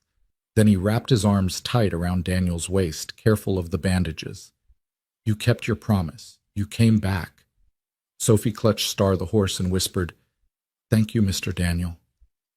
Daniel swallowed the lump in his throat and ruffled both their heads. "It's all right now. We're together." That night, Isabella sat on the back porch with Daniel. The stars were faint above the suburban glow, but the air was clear. She handed him a cup of tea, then sat quietly until he finally spoke. "When Elena died, I told myself I was done risking anything. I thought if I kept my world small, if I just worked and raised Lucas, maybe I could keep us safe. Then that night at the store," his voice faltered. He stared into the tea like it held answers. "I didn't even think. I just moved. And now, I don't know what comes next." Isabella leaned closer. "What comes next is healing. What comes next is family. If you'll let it." He turned his head, met her eyes. Something unspoken burned there, gratitude, fear, longing. "You really think someone like me belongs in your world?" She shook her head. "No. I think I finally belong in yours." Daniel let out a slow breath, the tightness in his chest easing not from medicine but from her words. For the first time since the bullet tore into him, he felt the faintest glimpse of a future that wasn't just survival. And as the night deepened, with the children asleep inside and the stars scattered faintly above, he allowed himself to believe it might be true. 2 weeks after the courthouse lineup, the house had settled into a rhythm that felt alarmingly like permanence. Morning sunlight streamed through lace curtains, pooling across the hardwood floor, as Lucas and Sophie argued over who got to feed the neighbor's cat that had taken to wandering into the yard. Daniel sat at the kitchen table with a crossword puzzle, glasses slipping down his nose, ribs still aching but healing. Isabella arrived late that morning, her phone tucked away her briefcase left in the car.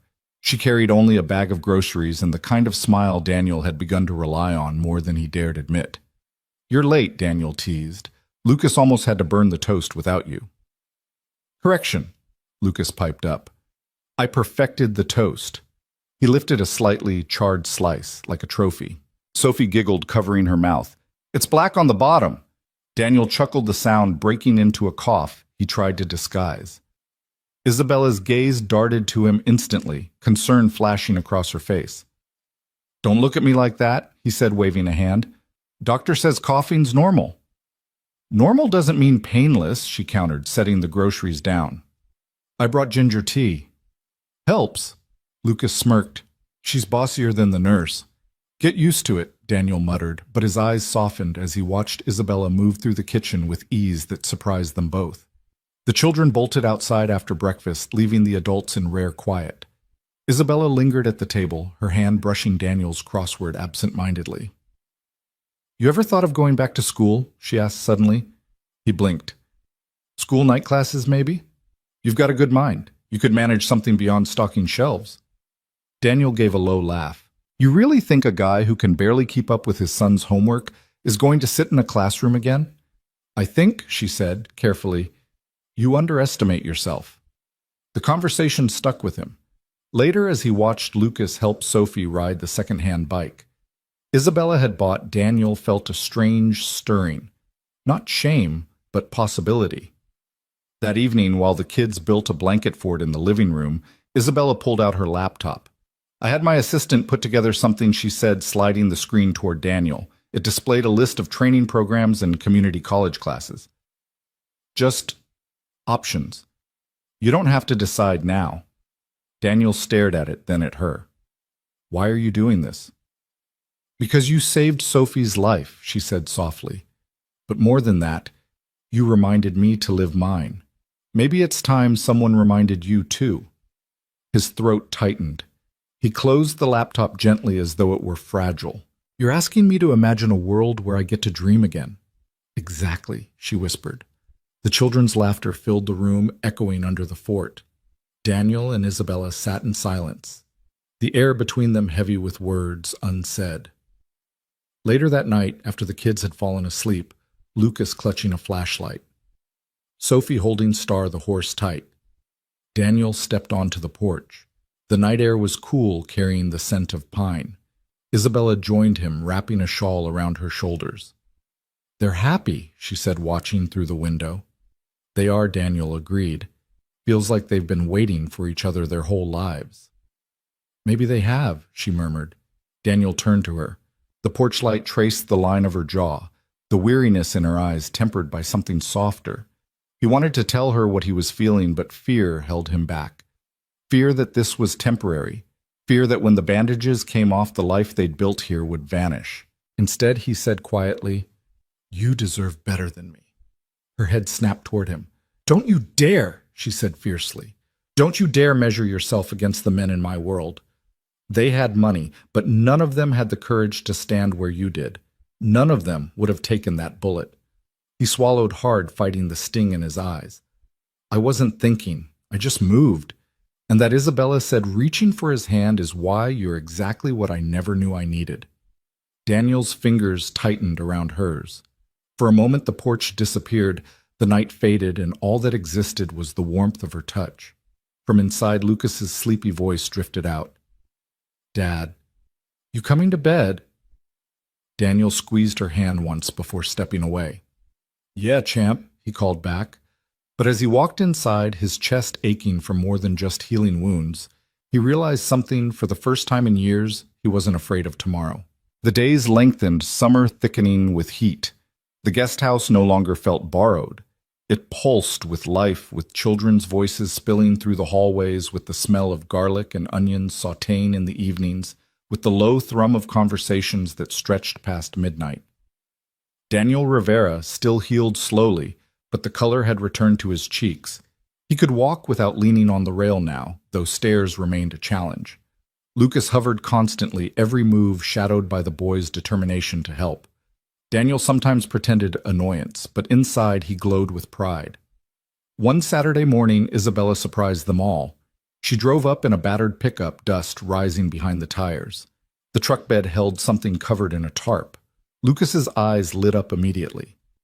What is it, Patience? Isabella said with a mysterious smile. She tugged the tarp away to reveal a wooden tire swing frame, the kind you anchored in the backyard. Sophie squealed, bouncing in place. A swing. Mommy, really? Daniel shook his head, astonished. You didn't have to. Stop saying that, Isabella interrupted gently. I wanted to. They deserve this. Together with Lucas handing tools and Sophie supervising with Star the horse perched on the porch rail, they built it. Daniel insisted on doing some of the work despite his ribs, and Isabella didn't fight him.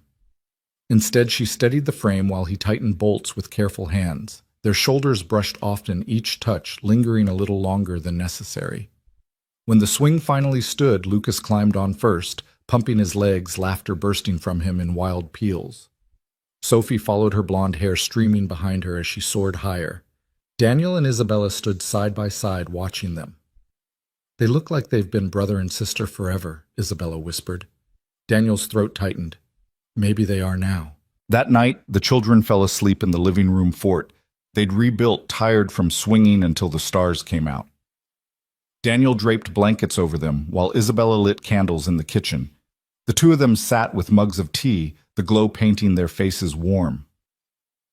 "You know," Isabella said after a long silence, "I never wanted this house to be empty. I bought it because I thought maybe one day I'd remember what home feels like. I didn't expect it to happen like this." Daniel studied her. Home isn't walls or windows, it's what fills them. She smiled faintly. "Then maybe you filled mine." The weight of her words settled deep in his chest. He reached across the table, his calloused hand covering hers. She didn't pull away. Before anything more could be said, Lucas's sleepy voice drifted from under the blanket fort. "Dad, did you ever love anyone after Mom?" The question cut like a blade. Daniel froze. Isabella looked away quickly, giving him privacy he hadn't asked for. Daniel cleared his throat. "No, champ, not after her." He hesitated, then added softly, "But love, it doesn't always come once. Sometimes it sneaks back when you least expect it." There was quiet from the fort. Then Lucas murmured, "Good, 'cause I think maybe you should." Daniel swallowed hard, meeting Isabella's eyes across the table. Her gaze was tender, unguarded, shimmering in the candlelight. Later, when the children were tucked properly into their beds, Isabella lingered by the doorway. "Lucas is wise beyond his years," she whispered. "He's had to be," Daniel admitted. "Too much too soon." She touched his arm lightly. "Then let's give him a childhood back. Both of them." The house fell quiet after she left for the night, but Daniel lay awake long after replaying her words. For the first time since Elena's death, he let himself imagine a future not defined by loss but by love rediscovered. And though the thought terrified him, it also felt like breathing clean air after years underground. By morning, the house smelled like cinnamon and dish soap, the quiet, clean kind of morning that feels earned. Daniel woke before the children, his ribs no longer screaming, just murmuring their constant reminder. He dressed slowly and padded down the hall, pausing at Lucas's doorway. The boy slept tangled in sheets, one arm flung over his face, flashlight still on the pillow beside him. Down the hall, Sophie lay diagonally across her small bed. Star, the plastic horse, tucked beneath her chin like a secret. In the kitchen, Isabella stood barefoot, hair in a loose knot, stirring oatmeal with an intensity she usually saved for investor calls. The radio murmured some early jazz, the world outside still pale and new. "Dangerous," Daniel said, leaning on the doorframe. "Last time you tried breakfast, we filed a smoke claim." She shot him a look over her shoulder that was half challenge, half grin. "It's oatmeal. Even I can't burn water twice." He took a seat and watched the simple ritual, her hand on the wooden spoon, the steam fogging her glasses, the tiny white bowl she set carefully in front of him. It wasn't the food, it was the gentleness. It unnerved him how much that mattered. "Board emergency this afternoon," she said lightly, like telling him the weather. "They've decided I'm either soft or brilliant. The vote swings hour by hour." "Because of me," he said. "Because of me," she corrected. "Because I made a decision with my heart in public, and men who only know numbers don't have the vocabulary for that." He rolled a shoulder, testing where pain lived today. "If it helps your vote, we can move back to the apartment. I don't want to be the weight that tips your scales." She set the spoon down with a click. "Don't do that, Daniel. Don't decide you're the problem because they lack imagination. You've worked your whole life to build what you have," he said. "Lucas and I were a thunderstorm. You don't owe us the roof." Isabella sighed through her nose, the kind of exhale that ends arguments without slamming any doors. "Eat, please." He did. The oatmeal was better than he expected. Warm, a little sweet, his name somehow hidden in it. When the children thundered down the stairs, the house woke fully. Sophie chattered about art time at school. Lucas read a paragraph from a library book with dramatic flair that would have impressed any stage. They were halfway through breakfast when Isabella glanced at the clock. "I can drive Sophie," Daniel offered, then caught himself. "If the doctor ever clears me to lift more than a fork." "I've got it," Isabella said. To Sophie, new rule. Hugs before the car. Sophie obediently hugged Daniel first, fierce, quick. He closed his eyes for the span of it, surprised at how much the small pressure steadied him. Then she hugged Lucas, then her mother, then she was gone in a flurry of backpack zippers and small shoes. After the front door closed, Lucas hovered near the sink, rearranging cups that didn't need rearranging. "We're not moving back, are we?" he asked without looking up. Daniel took in the boy's hunched shoulders, the way he braced for a blow. "I don't know yet," he said honestly. "I like it here," Lucas said. "Sophie likes it too. And Ms. Isabella? She laughs more. It sounds real." Daniel scrubbed a hand over his jaw. "If we leave, it won't be because we like it less. It'll be because it's right." Lucas nodded, but his mouth pinched. Right didn't always mean fair. Isabella returned with the soft slam of the front door. "Drop-off success," she reported. "Sophie thinks her macaroni necklace will sell out at the class art show." "Clearly, your child," Daniel said, and she laughed, tipping her head back so light caught on her throat. Before noon, Detective Armand called. "Quick update," he said. "Shooter's arraignment moved up. Lawyers going to push for bail citing community ties. We'll counter with the violence of the offense and flight risk, but I don't want you blindsided if a number gets stamped today." Daniel's stomach tightened.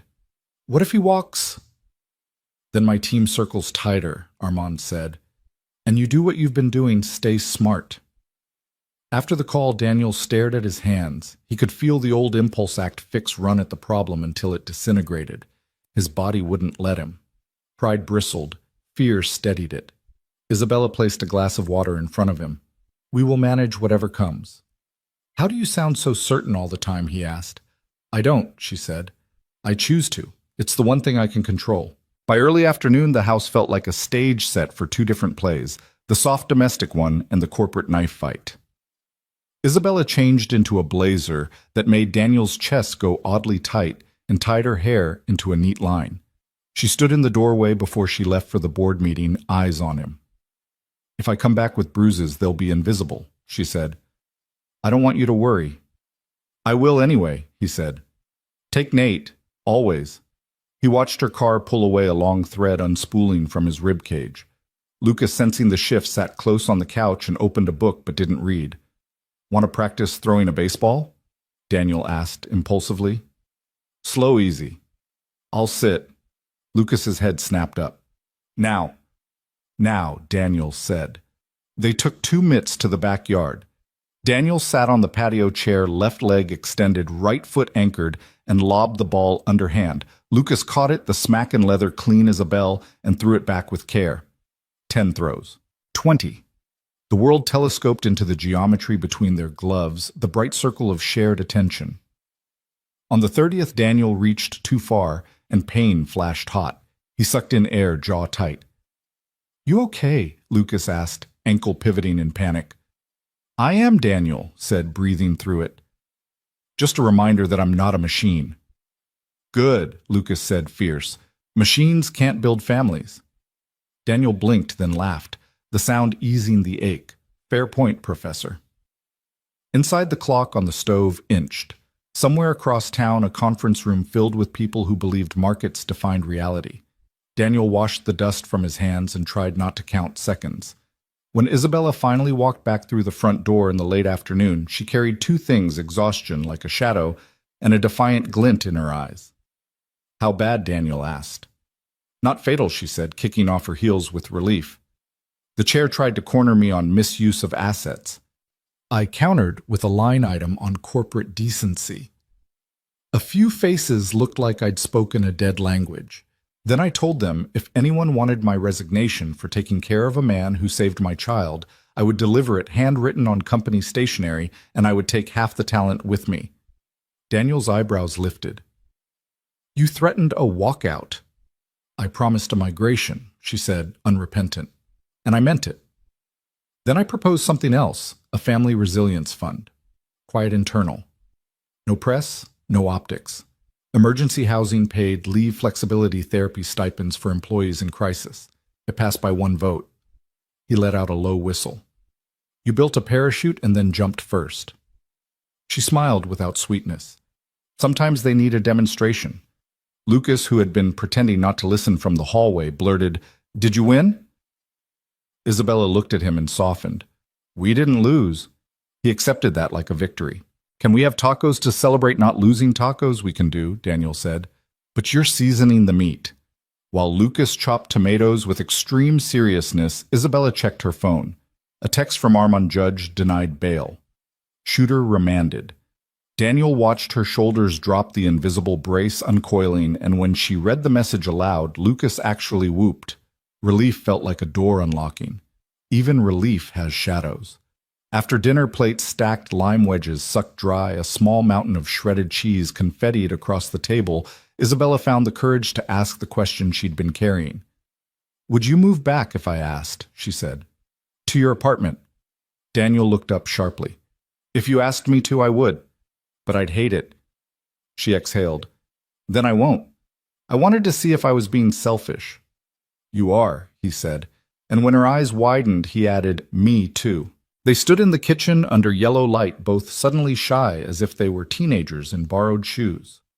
Later, after Sophie's bath and Lucas's insistence on reading 2 chapters instead of 1 after toothbrushes and socks and lights, negotiated down to crackling nightlights, Daniel found Isabella on the back steps, blazer off, bare feet on the cool wood. The sky was a velvet navy. The swing creaked gently in the breeze. "Tell me something true," she said without looking at him. He took a breath. "Truth used to be simple, love." Elena raised Lucas' work until exhausted repeat. Now it had edges and light. "When I jumped in front of that gun, I wasn't brave," he said. "I was inevitable, like a reflex. The brave part is waking up every day and letting you and your daughter matter to me. That scares me more." She turned her head, eyes bright. "My turn. I thought bringing you here was repayment. It turns out it was an invitation. I didn't know how much I wanted you to say yes until you were sitting in my kitchen making fun of my pancakes." He laughed low. They were a fire hazard. They were a love letter no one asked for. Silence, but a different kind, filled, not empty. He reached for her hand. She didn't make him ask. From upstairs, a thump. Then Lucas's voice, stage whisper, urgent. "Dad, I dropped my book. It fell under the bed." "It's dark down there." Daniel squeezed Isabella's fingers once and stood the ache in his ribs, hardly worth mentioning. "On my way, champ." He found the book, brushed dust bunnies from the cover, and tucked the blanket under his boy's chin with that particular precision he'd perfected over 8 years. Lucas blinked up at him. "We're staying?" Lucas asked. "We're staying." Daniel said the words, choosing themselves. "Okay," Lucas murmured. "Good." When Daniel came back downstairs, Isabella was still on the step, knees drawn up, looking not like a CEO or a headline, but like a woman who had built a fortress out of work and was pleasantly surprised to find she could lower the drawbridge and not be conquered. He lowered himself beside her. Their shoulders leaned until the space between was gone. A car rolled slowly past on the street, ordinary, neighborly. Crickets stitched the dark together. Somewhere in the distance, a train muttered to itself, as if it had opinions on their choices. "What if this breaks?" Daniel asked, voice barely over a breath. "What if I can't be what you need, or you can't be what I need?" "Then we fix it," she said. "Or we let it be imperfect and love it anyway." He stared at his hands a long moment, then turned his palm up. She laid hers in it like a vow. In the window glass behind them, their reflection looked like a simple thing, 2 people at the edge of a house holding hands. He knew better. Simplicity is something you fight for. Before bed, he cleaned the kitchen slow, the kind of careful closing rituals Elena had once called putting the day to sleep.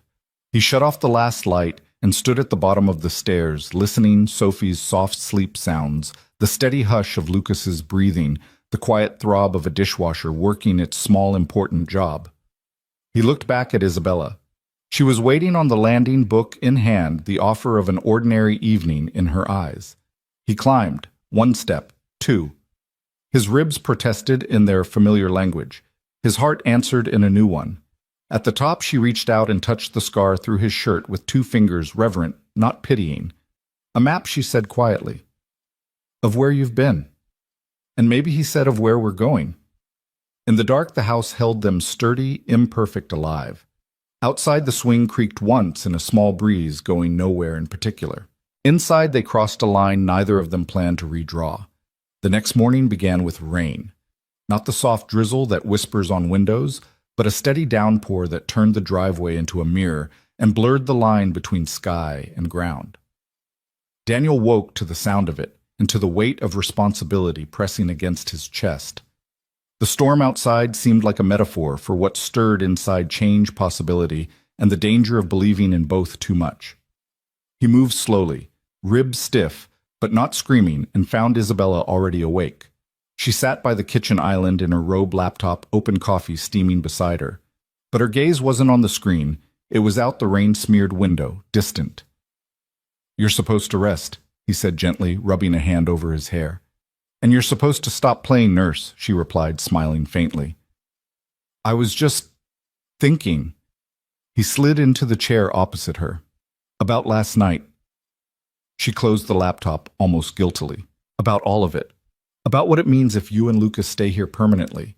How I balance this house, the company, my daughter with you." Daniel leaned forward, elbows on the counter. "Balance isn't your favorite word, is it?"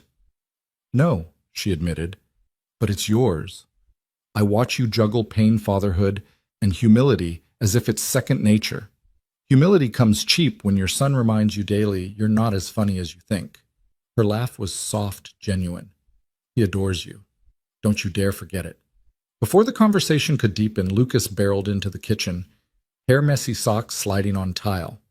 "Dad, Ms. Isabella Sophie says we can build a fort today since it's raining." Sophie followed, dragging a blanket nearly twice her size. "And we need cereal boxes for the walls." "Strong walls," she added seriously. Isabella glanced at Daniel with a raised brow. "Your call, Commander." "Fort duty accepted," Daniel said, ruffling Lucas's hair. "But every good fortress needs supplies, snacks, pillows, flashlights. Move out." The kids scrambled, and soon the living room transformed into a labyrinth of sheets and chairs, books propping up corners, and the faint glow of battery lanterns. Isabella crawled halfway inside her designer robe, brushing against couch cushions, and Daniel thought it might be the most disarming sight he'd ever witnessed. Inside the fort, Sophie whispered, "This is the safest place in the world." "Right, Daddy." Daniel's throat tightened, but Lucas answered first. "Yeah. As long as he's here, it is." Daniel ducked his head, hiding the sting in his eyes. He met Isabella's gaze across the dim space, and in her expression he saw the same truth: they were building something bigger than blankets.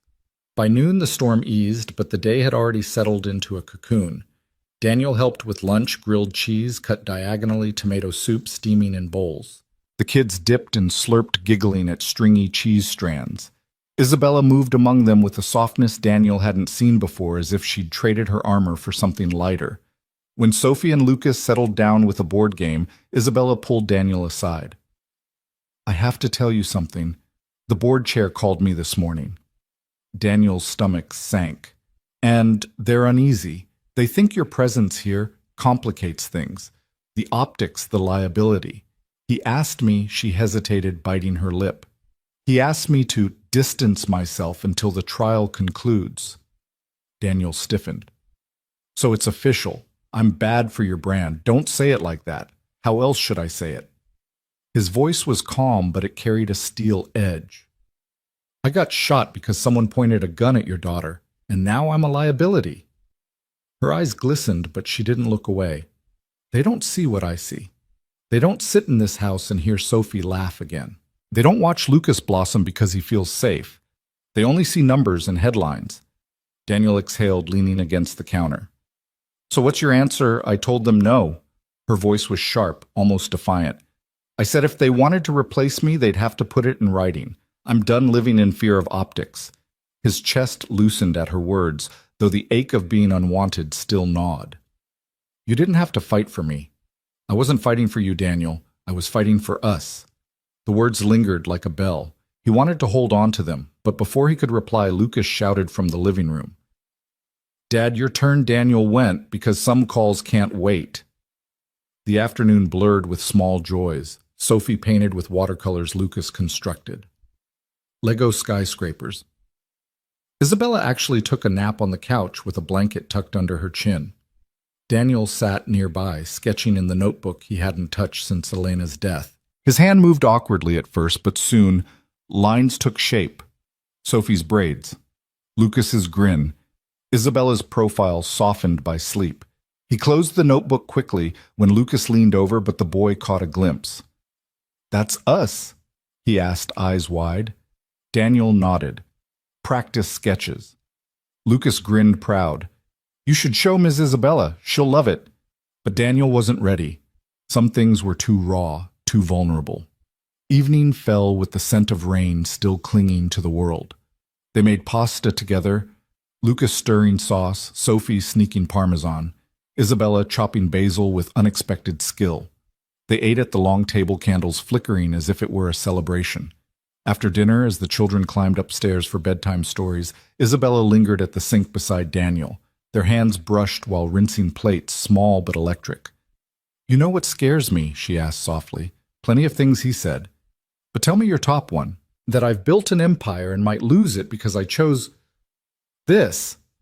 She gestured vaguely, him, the children, the home they were making. Daniel dried his hands, looking at her with steady eyes. "Empires crumble, Isabella, but if you've got people to stand with you when the dust clears, that's not a loss."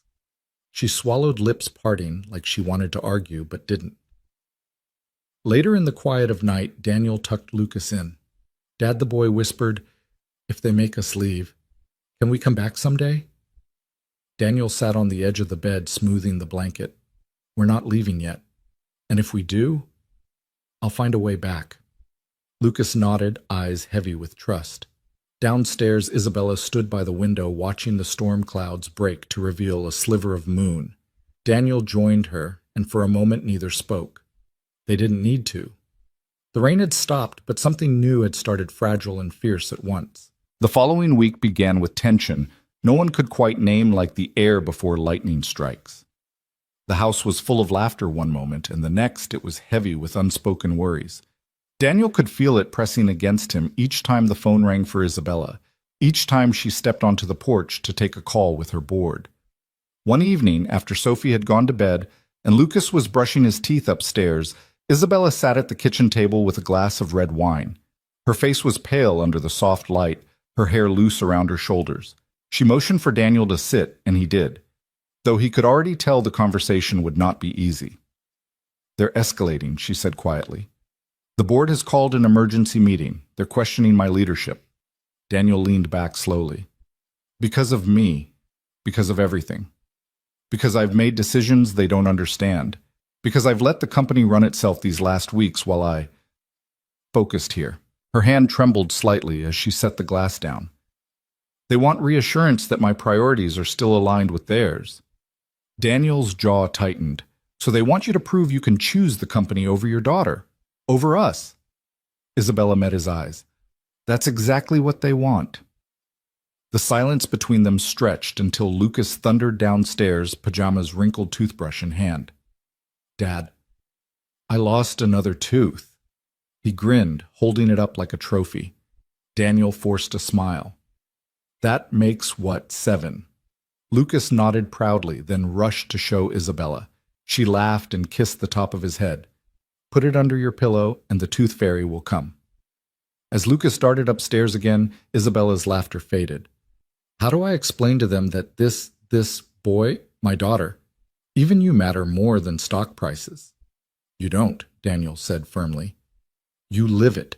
You don't need their permission to be a mother, or to be human." Her eyes searched his. "And what if they fire me?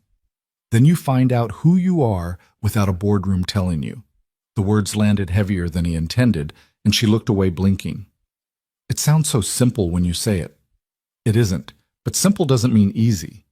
The next day, Isabella asked him to come with her to the city for the meeting. Daniel resisted at first. He didn't want to be paraded as her excuse, but she insisted. "I need you there, not as a shield, not as proof, just as you." So they went. The children stayed with her sister, and Daniel found himself in a sleek tower of glass and steel, limping slightly as he followed Isabella into a boardroom lined with dark suits and colder eyes. The chairman, a man named Harrington with silver hair and a voice sharp as a blade, wasted no time. "Miss Calloway, your performance has been erratic.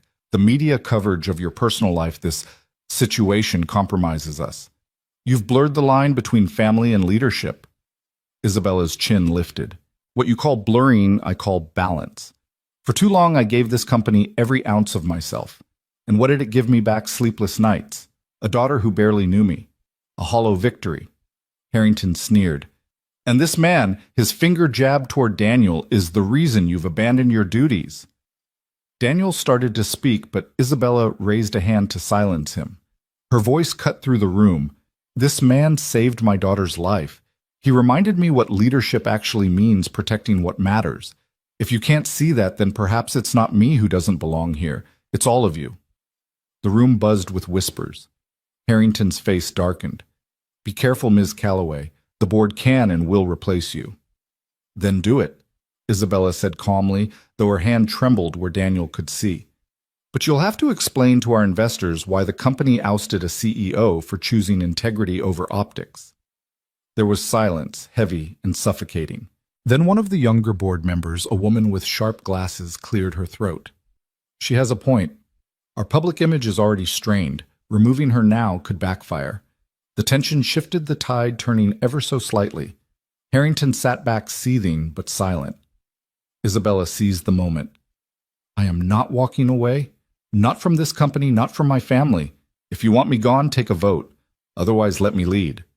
No vote was taken that day. The meeting adjourned in uneasy quiet. In the car afterward, Isabella finally exhaled. Her hand shook as she gripped the steering wheel. Daniel reached over, steadying one with his own. You were brilliant in there. I was terrified. She laughed shakily. But for once, I didn't care what they thought. I only cared what Sophie would think if she saw me bend. Daniel studied her profile lit by the city's neon glow. She'd be proud. I know I am. Back at the house, Sophie ran into her arms, Lucas trailing behind, both children bubbling with stories from their day. The tension of the boardroom dissolved into the warmth of family. Chaos. Sticky fingers, mismatched pajamas, bedtime giggles. Later that night, when the children finally slept, Isabella stood at the doorway of the guest house. Daniel, I'm not sure where this goes, but I want you to know I'm not afraid of the cost anymore. If it comes down to the company or this, she gestured between them, I choose this. Daniel's chest tightened. He wanted to believe. It wanted to let the words root inside him, but part of him still feared the storm yet to come. Still, when he kissed her hand gently, neither of them pulled away. The next few days carried an odd peace, the kind that feels almost fragile, as though the world was holding its breath. Daniel tried to settle into it, to accept the quiet joys of mornings with Sophie, and Lucas building pancake towers of afternoons when Isabella took calls on the patio, but returned with a smile instead of tension in her shoulders. But peace rarely lasts long, and the storm they had been dreading arrived on a Tuesday afternoon. It began with a phone call. Isabella's assistant, her voice tight, said, There's been a leak.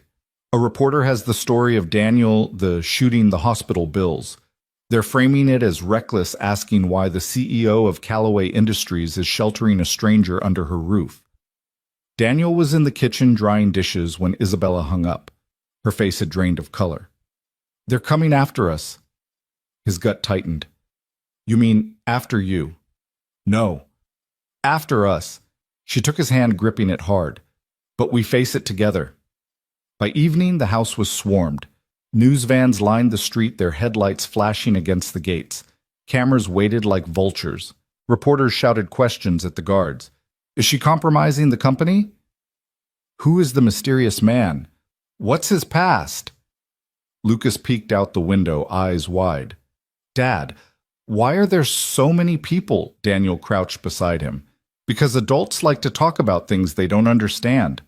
Sophie clung to Isabella's side. Are they mad at you, Mommy? Isabella stroked her daughter's hair. They can be mad at me all they want, sweetheart, but they don't get to touch what matters here. That night, with the children asleep upstairs, Daniel and Isabella sat in the dimly lit living room watching the press lights flicker against the walls. I knew this would happen, he muttered. I did too. She lifted her glass of water, staring at it as though the swirl inside might answer questions. The thing is, I don't care. Not anymore. I've spent my entire career running from scandal-chasing perfection. But after that night after you, how can I let fear dictate my life again? Daniel leaned forward, voice low. If staying with me ruins your company, ruins everything you've built. She cut him off. Then I'll build again. But I won't rebuild without you in it. The words silenced him, and for once he didn't argue. He only reached across and took her hand. The next morning, the headlines were brutal. Callaway CEO hides hero in mansion. Stock prices waver. Amid controversy. Who is Daniel Brooks? Daniel walked into the kitchen to find Isabella scrolling through article after article. She looked up, her eyes clear. We need to own this story before they twist it beyond recognition. What do you mean, I mean a press conference? I tell the truth. I tell them about the shooting, about you saving Sophie, about why you're here. No hiding. Daniel shook his head. That paints a target on my back. You already have one, she said softly. But at least this way the world hears it from us, not from vultures. They held the conference the following afternoon on the steps of the mansion. The sky was a hard, cloudless blue, the air charged with anticipation. Reporters jostled for position, cameras flashing. Isabella stepped forward first, her voice steady. My name is Isabella Callaway. Yes, a man named Daniel Brooks is staying in my home. He is not a liability. He is the reason my daughter is alive today. She paused, scanning the crowd. On the night of the attack, when others froze, Daniel stepped in front of the gun. He took the bullet that was meant for Sophie, and for that I owe him more than words can repay. The crowd erupted with questions, but Isabella raised her hand for silence. If you ask why I would open my home to him, the answer is simple gratitude, respect, humanity. If that costs me my position, so be it. But I refuse to live in fear of optics while ignoring the man who saved my child's life. Then, to Daniel's shock, she turned to him. Daniel, will you say something? He hadn't planned to. His chest tightened as microphones leaned closer, but Sophie's face flashed in his mind, her hand clutching his that night, and he found his voice. I didn't jump in front of that gun because I wanted recognition, he said quietly. I did it because no child should face that terror, and because my own son was watching me, learning what it means to stand up when it counts. His voice wavered, but he steadied it. If you think that makes me reckless, so be it, but I'll never regret it. The silence that followed was broken by the rapid click of cameras. That evening, the footage flooded every network, and to everyone's surprise, the tide began to turn. Social media lit up with support. Hero Dad saves CEO's daughter. Callaway's stand for family. Investors wavered at first, but then slowly confidence began to rebound. Inside the house, the children celebrated with popcorn and blankets, as if the press conference had been some kind of sports game. You were awesome, Daddy Lucas declared, nearly spilling his bowl. Sophie chimed in, and Mommy looked like a queen. Isabella laughed, hugging them both. But when her eyes met Daniel's across the couch, there was something unspoken there, something more than victory. Later, when the house grew quiet and the lights dimmed, Daniel found her on the balcony, the night breeze tugging at her hair. She turned as he approached, and her voice was barely a whisper. I'm not sure where this road ends. But I know one thing, Daniel. I want you on it with me. For the first time since the shooting, Daniel allowed himself to believe in the possibility of a future not defined by scars, but by choices. And maybe, just maybe, he was ready to choose too. 1 year after the gunshot cracked through Miller's Market, the scar on Daniel Rivera's chest had faded to a pale crescent, a quiet map line. He touched sometimes in the shower, a reminder that a single brave second can redraw a life.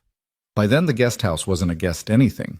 It was home, a refrigerator crowded with school art and crooked magnets, a backyard with a tire swing that creaked like an old song, a front hall forever dusted with grass clippings and sneaker scuffs. Mornings ran on the same simple magic coffee rising in the pot bacon popping like rain on a tin roof. 2 kids thundering downstairs to negotiate the pecking order of pancakes. And most days, Isabella actually beat everyone to the kitchen, hair in a clip, bare feet, on cool tiles stirring batter with a focus she used to save for earnings calls. Don't burn the love letter, Daniel would say, grinning, as she poured the first circle into the pan. Ruthless.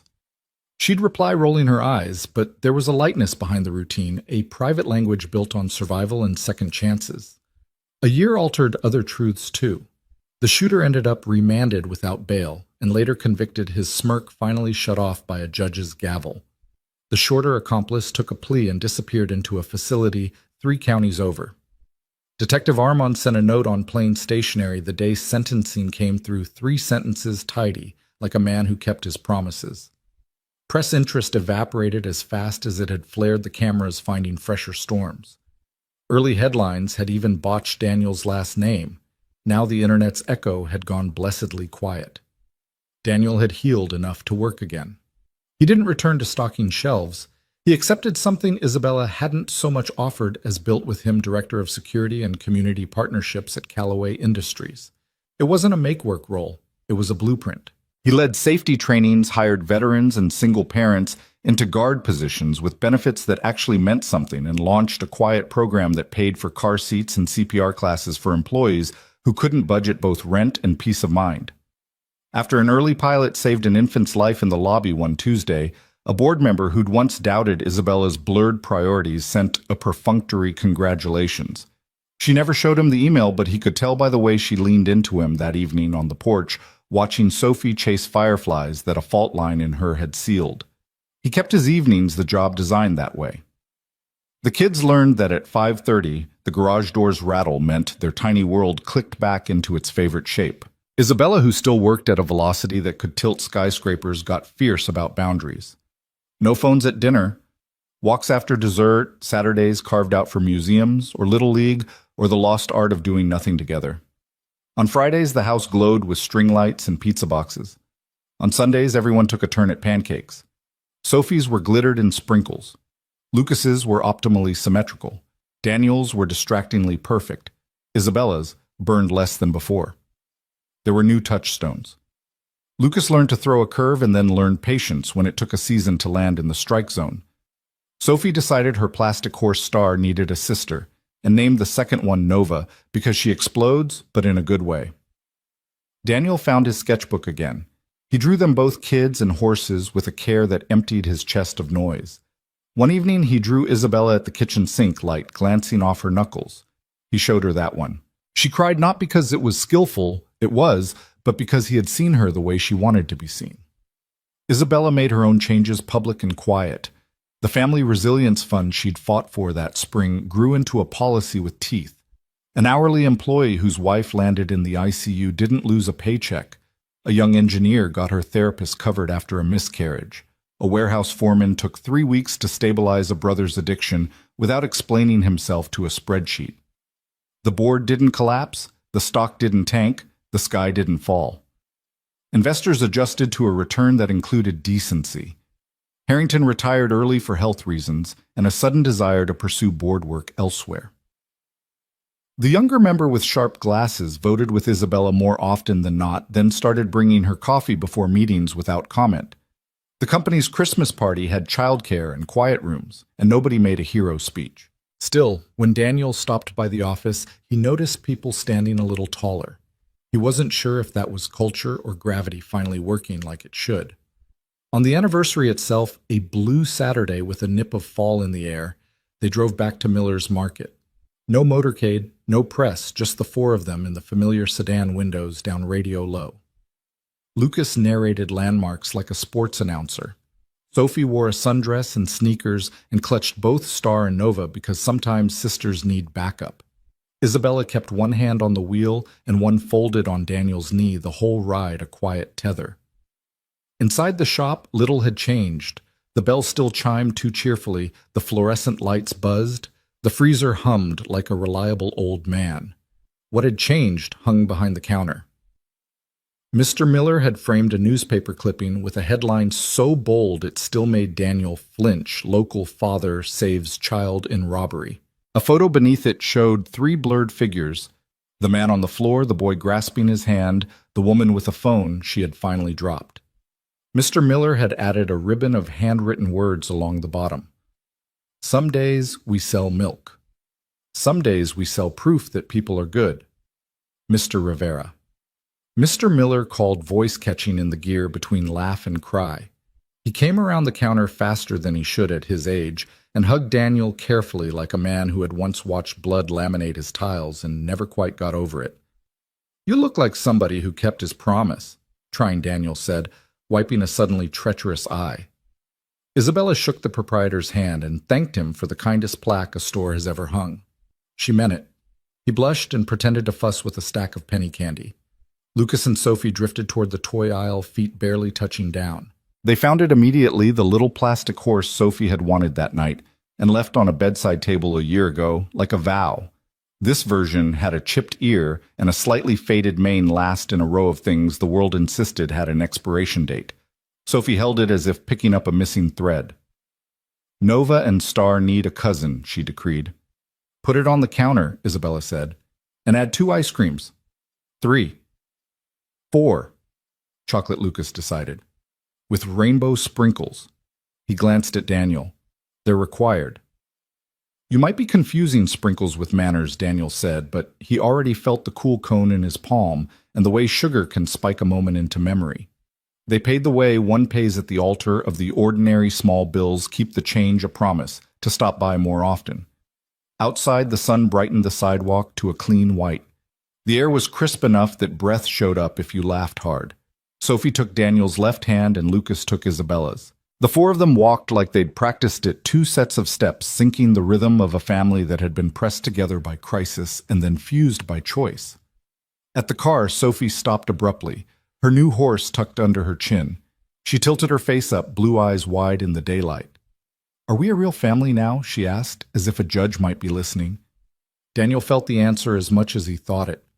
It was in the new job that let him be home by dinner, and the scar he rubbed after mowing the lawn, and Isabella's habit of sliding a note into his pocket on mornings when meetings dragged at her, and Lucas's voice when he called him Dad without that old worried hitch. It was in a photo taped to the fridge, 4 of them on the back steps at dusk, hair frizzed by humidity, eyes red from laughing. It was in the way he had learned to say Elena's name aloud and watch Isabella listen without flinching, and how Isabella had learned to name what she feared and let him sit with it quietly until the fear blinked first. "We've always been a real family," Daniel said, and the confidence in his voice surprised even him, "from the moment we decided to take care of each other." Sophie considered this like a philosopher, then nodded solemnly and stuffed her horse into Daniel's jacket pocket, because cousins ride in style. Lucas made a face at the stickiness of his own ice cream on his knuckles and wiped it on Daniel's sleeve without remorse. Isabella laughed, that low, honest laugh he now counted among his favorite sounds on earth. They drove home the word no one questioned anymore, with the windows down and a patience usually reserved for summer. Traffic behaved. The swing creaked as if it recognized the tires. The porch had that warm, late-afternoon look that says a day did what it came to do. In the kitchen, Isabella scooped the last of the ice cream into bowls, the kind of foolishness you permit on anniversaries. Lucas cued a playlist that shouldn't have worked and somehow did. Sophie danced with a horse in each hand like a tiny rodeo queen. Daniel leaned in the doorway and watched the scene he might have thought once would never belong to him again. That night, after teeth and stories and the thud of feet resolved into the hush of sleep, Daniel and Isabella stepped onto the back porch. The sky had pulled a gauzy blanket of stars across itself. The swing moved just enough to prove the air was breathing. He took her hand thumb, tracing the familiar veins, and felt the odd, lucid gratitude that arrives not with trumpets, but with a lumen of understanding. Everything could have gone another way. He could have stayed behind the counter. She could have kept walking while talking. The world could have gone on as a tally of losses and quarterly wins. "Thank you," Isabella said softly, startling him. "For what?"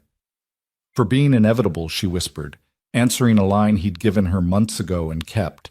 "For letting this be simple even when it's not." He squeezed her hand and smiled out at the dark yard where 2 plastic horses stood guard on the railing like secular saints. "Let it stay complicated," he said. "We're good at complicated." They stood until the chill suggested sweaters and the porch light went moth-wild. Inside, the dishwasher hummed, putting the day to sleep. Upstairs, 2 heartbeats kept time with a third. Down here, 4 shadows in a window looked like a single shape, sturdy and ordinary and stubbornly bright, the kind of shape you build with pancakes and promises and the courage to say yes when yes is the risky thing. The scar on his chest would never vanish. He didn't want it to. Not anymore. It wasn't a wound now. It was a seam, what the world had torn and what love had stitched back together, stronger at the join. Tomorrow would bring bills and homework and a meeting that would run long and a bike tire that went flat and 100 small irritations that proved a life was being lived. Tonight brought simple proof of what they'd built. Laughter breath. The quiet click of a lock turned from the inside a woman's head on a man's shoulder. 2 children asleep under a roof that finally blessedly felt like it would hold. On the kitchen table under the soft cone of a lamp, Mr. Miller's framed clipping leaned against a vase. Daniel would hang it in the morning, maybe in the hallway by the door, where everyone would brush past it without having to look, a relic of the day everything started. Above the headline, he would tape a small note Lucas had scrawled sometime that afternoon in lopsided, adamant letters. "Don't be scared. Dad always comes back." And below it, in Isabella's tidy hand, a counterpoint. "And so do we." The house exhaled. The swing settled. A coyote yipped somewhere far away and then thought better of it. When the porch light finally flicked off, the dark wasn't empty. It was full of everything they had decided to keep. Your thoughts will help us create meaningful stories. And if you want to hear more powerful healing stories like this, don't forget to subscribe to the channel, click the bell icon so you don't miss any new episodes. And most importantly, share this video with people who need a little hope today. Thank you so much for your time. We hear you, we listen to you, and we are honored to tell these stories for you.